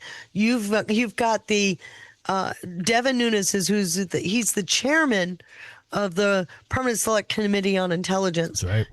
You know damn well that was a really big thing for him. He obviously couldn't put all of that public. Kash Patel. Right? And and Kash Patel, not yet, but becomes one of his investigators, if you recall. So you've got a situation here that is so big that I don't know why. Well, I do know. In a year, there's a new protocol. I'm trying not to foretell the story. In the year, there's a new protocol about special access. And it just happens to be in 2018 when they started building Round River. Yeah. Okay. They started building. So they're trying to backtrack and fix the problem.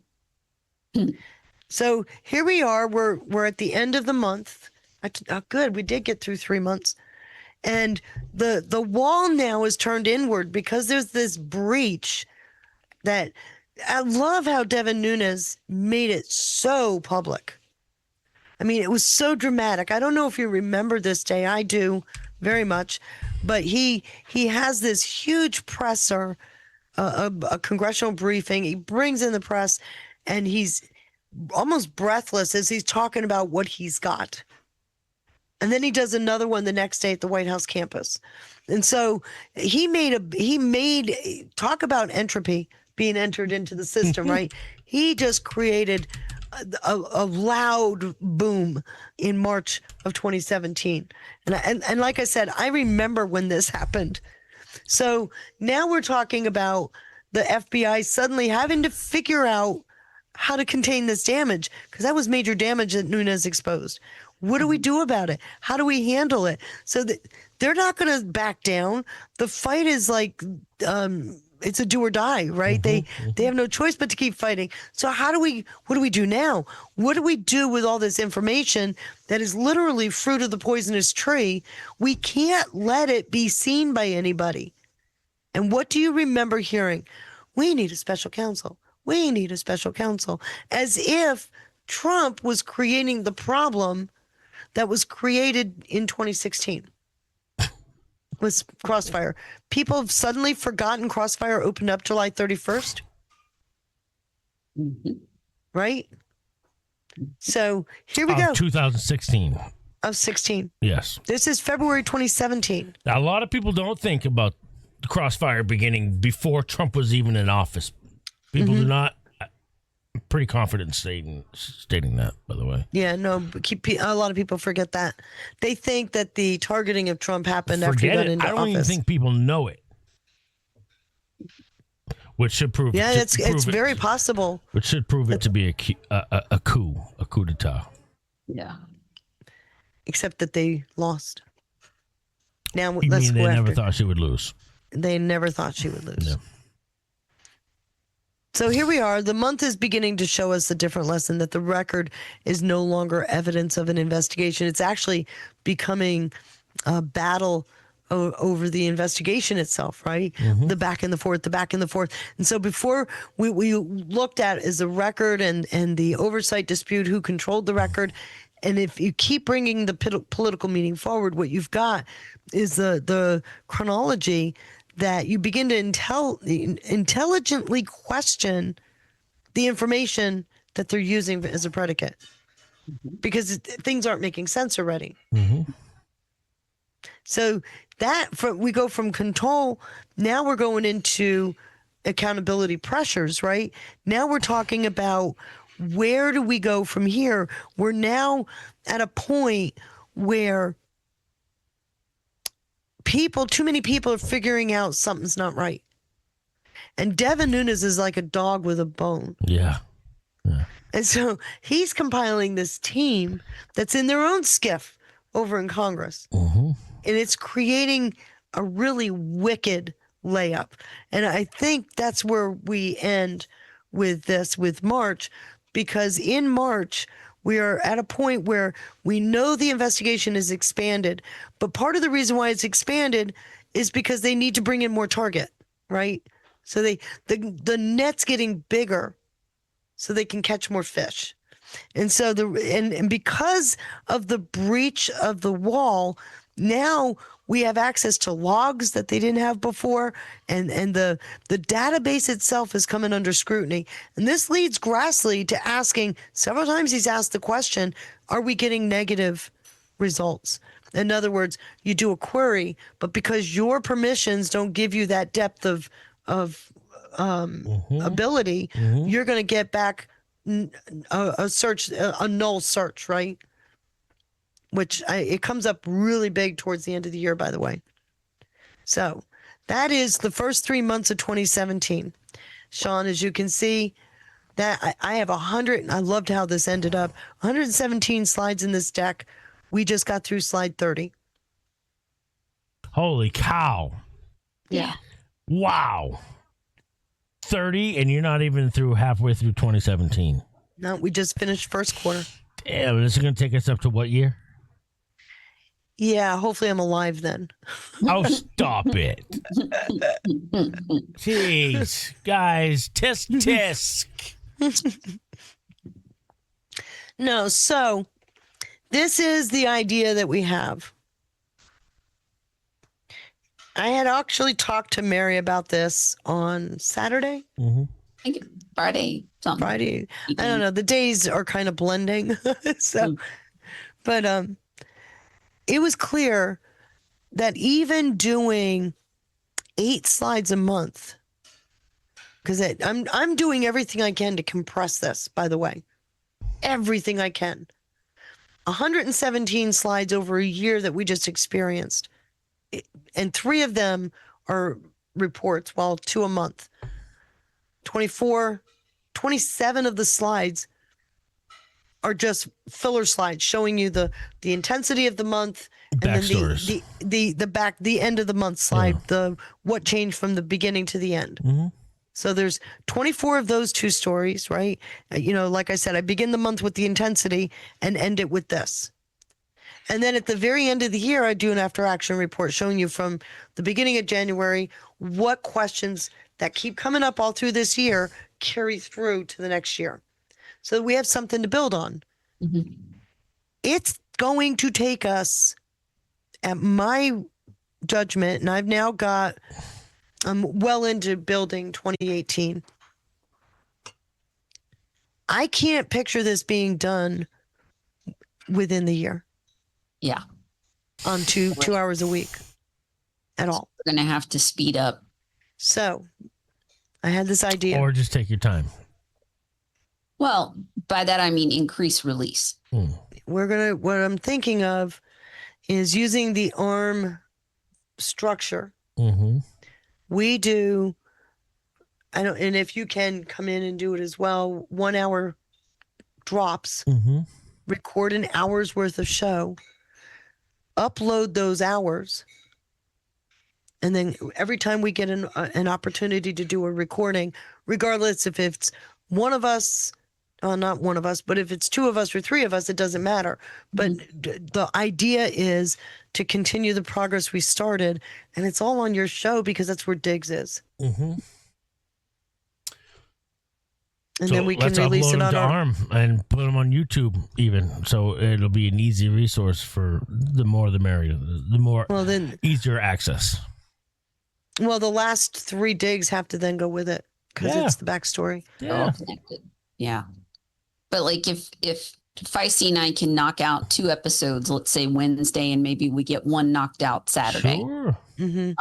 I can finish 2017 likely.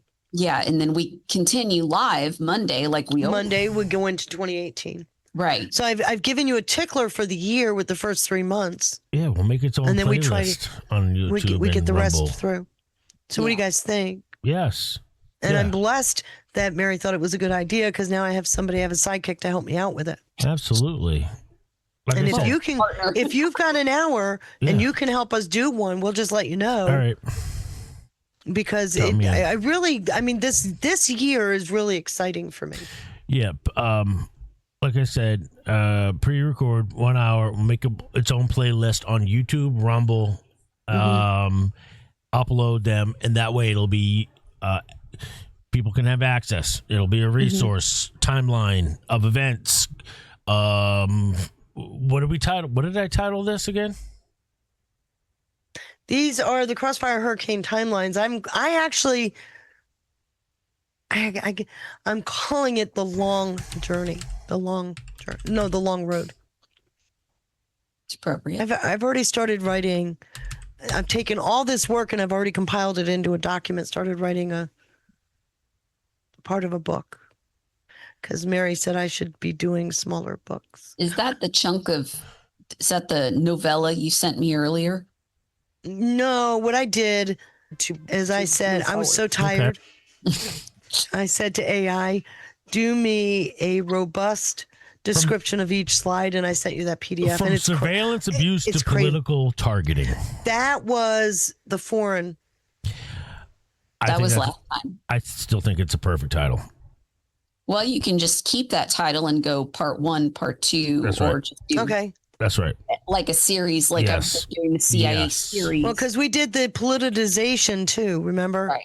Right. And then before that, because I've got those, I did the arc of all of the investigations, remember? Mm-hmm. And then I also did the domestic. So there's those digs got to go with this because it's all the backstory. It's the weaponizing of DOJ. And then last week I did the 17-year arc of surveillance taking you all through 16. Holy shit. So is this going to take 17 years? No, I didn't say that. No, you got me thinking it, though, just a second, just now. By the way, do you know what the number 17 means biblically? Tell me. What is 10? Do you remember what 10 is? Tell me. Justice. Okay. What is 7? God. Completion. Complete means complete. Yeah. 17, victory. Just going to point that out. So it's going to take 17 years. The entire arc. I don't know. From beginning till end started in 2017. Well, it actually begins. No, this story actually begins in 2014. The story does. 14. That's what I was about to say. It goes back to 2014. Which means we're done sooner, right? Yeah. We've already been through 12 years. Yeah. According to that, but I think it was. I gotta say, I think it starts from when they thought she wouldn't lose.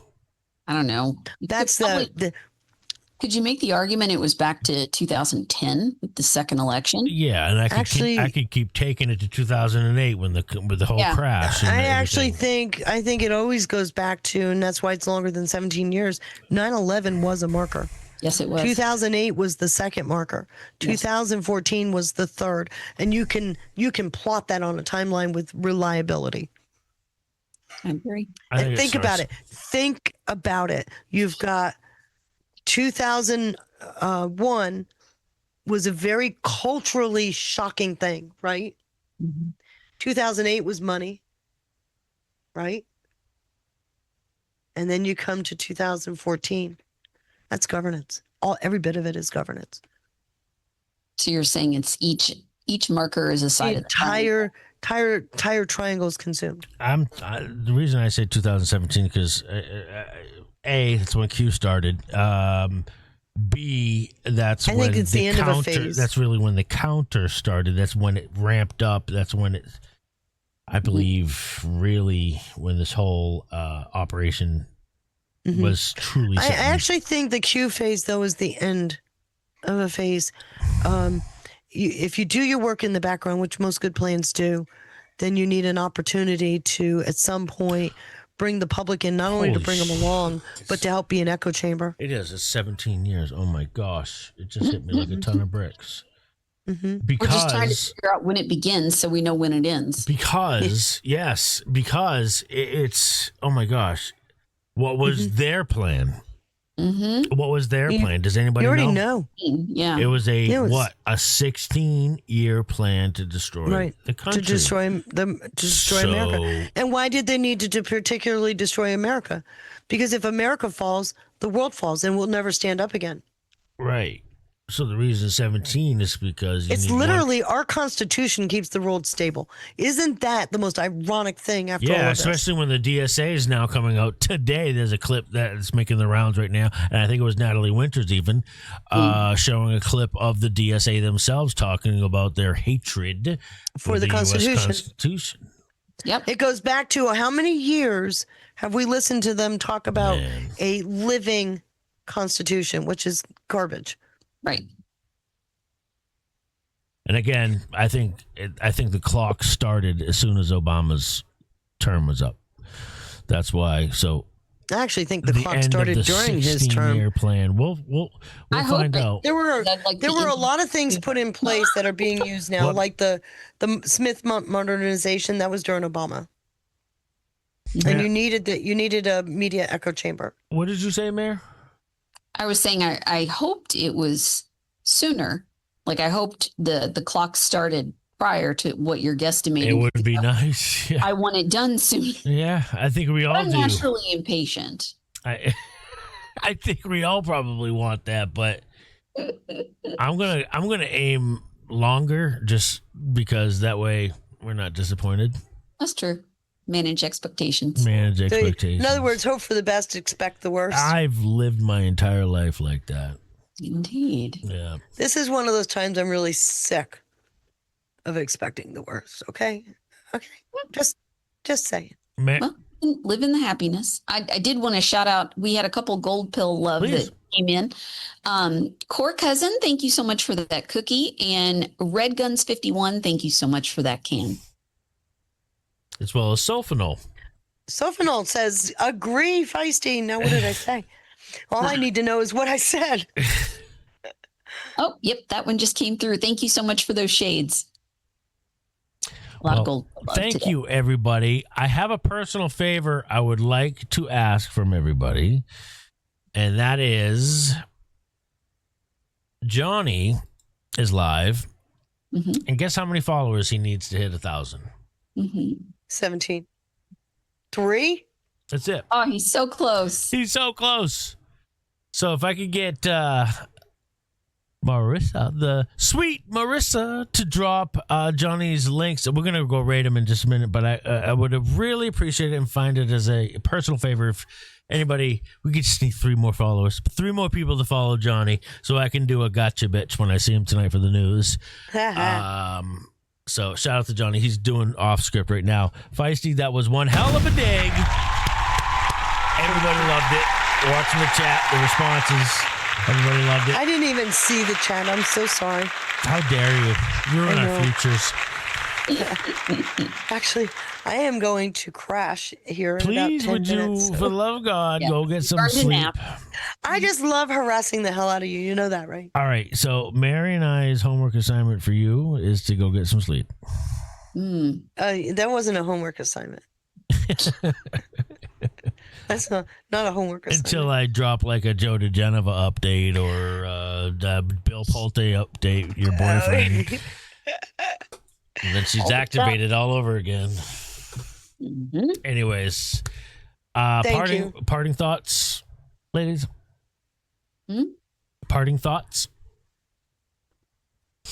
Do you have any, Feisty? All I'm going to say is I'm going through these timelines again, reliving the last 10 years. And let me tell you, a lot of things have been happening. Yes. And we've been so diverted and distracted, we missed some really good signals. Yeah. And it's really good because, number one, I like when my research can get validated, right? Especially with what's been released, what's being declassed.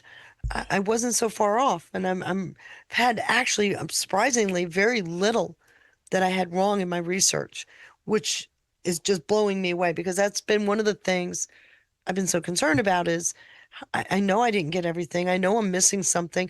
What did I get wrong? Because, I was holding on to it. I'm putting this together going, damn. They not only hit the ground running, they had a plan. And they purposefully seeded chaos to affect that plan. Yeah. And you can see it. There's no denying it.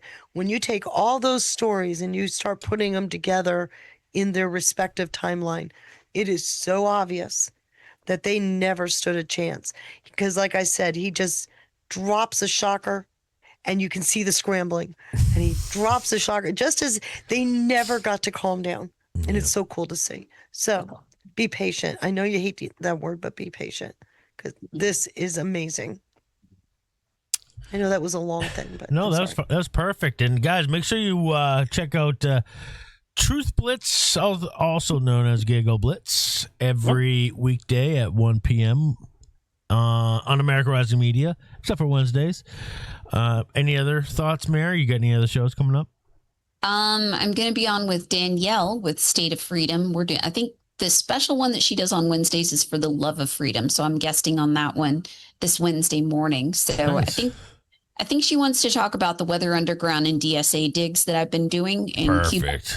So this Sunday I'll be doing What We Should Have Learned, and I'm going to focus on.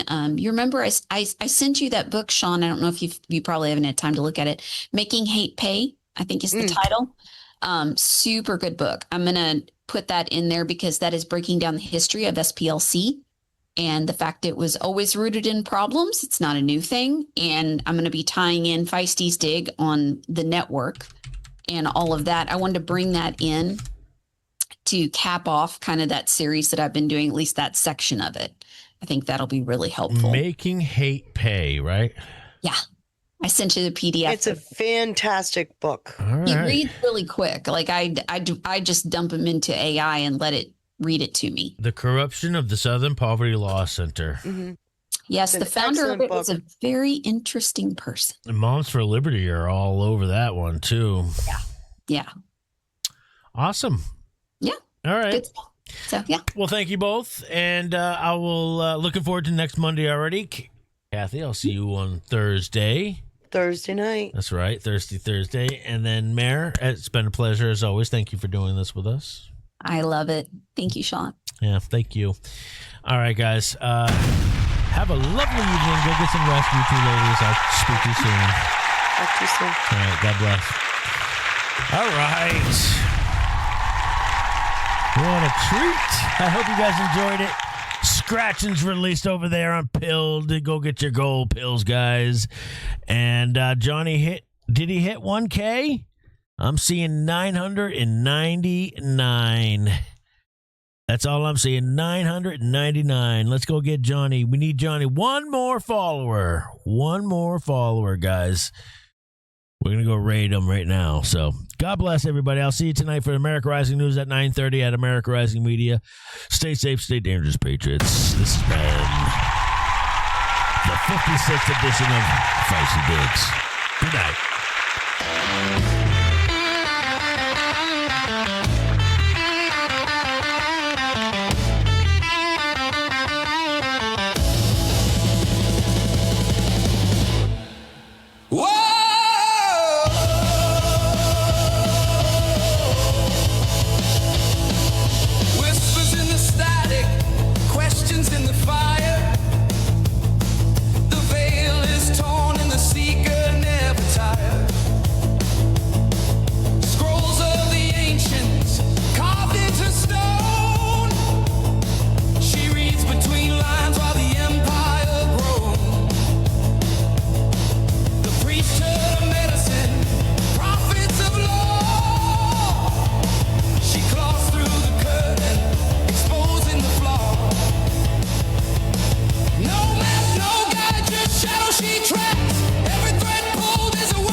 Unmasking the players in the shadowed game, where the silence breaks, the hidden shakes.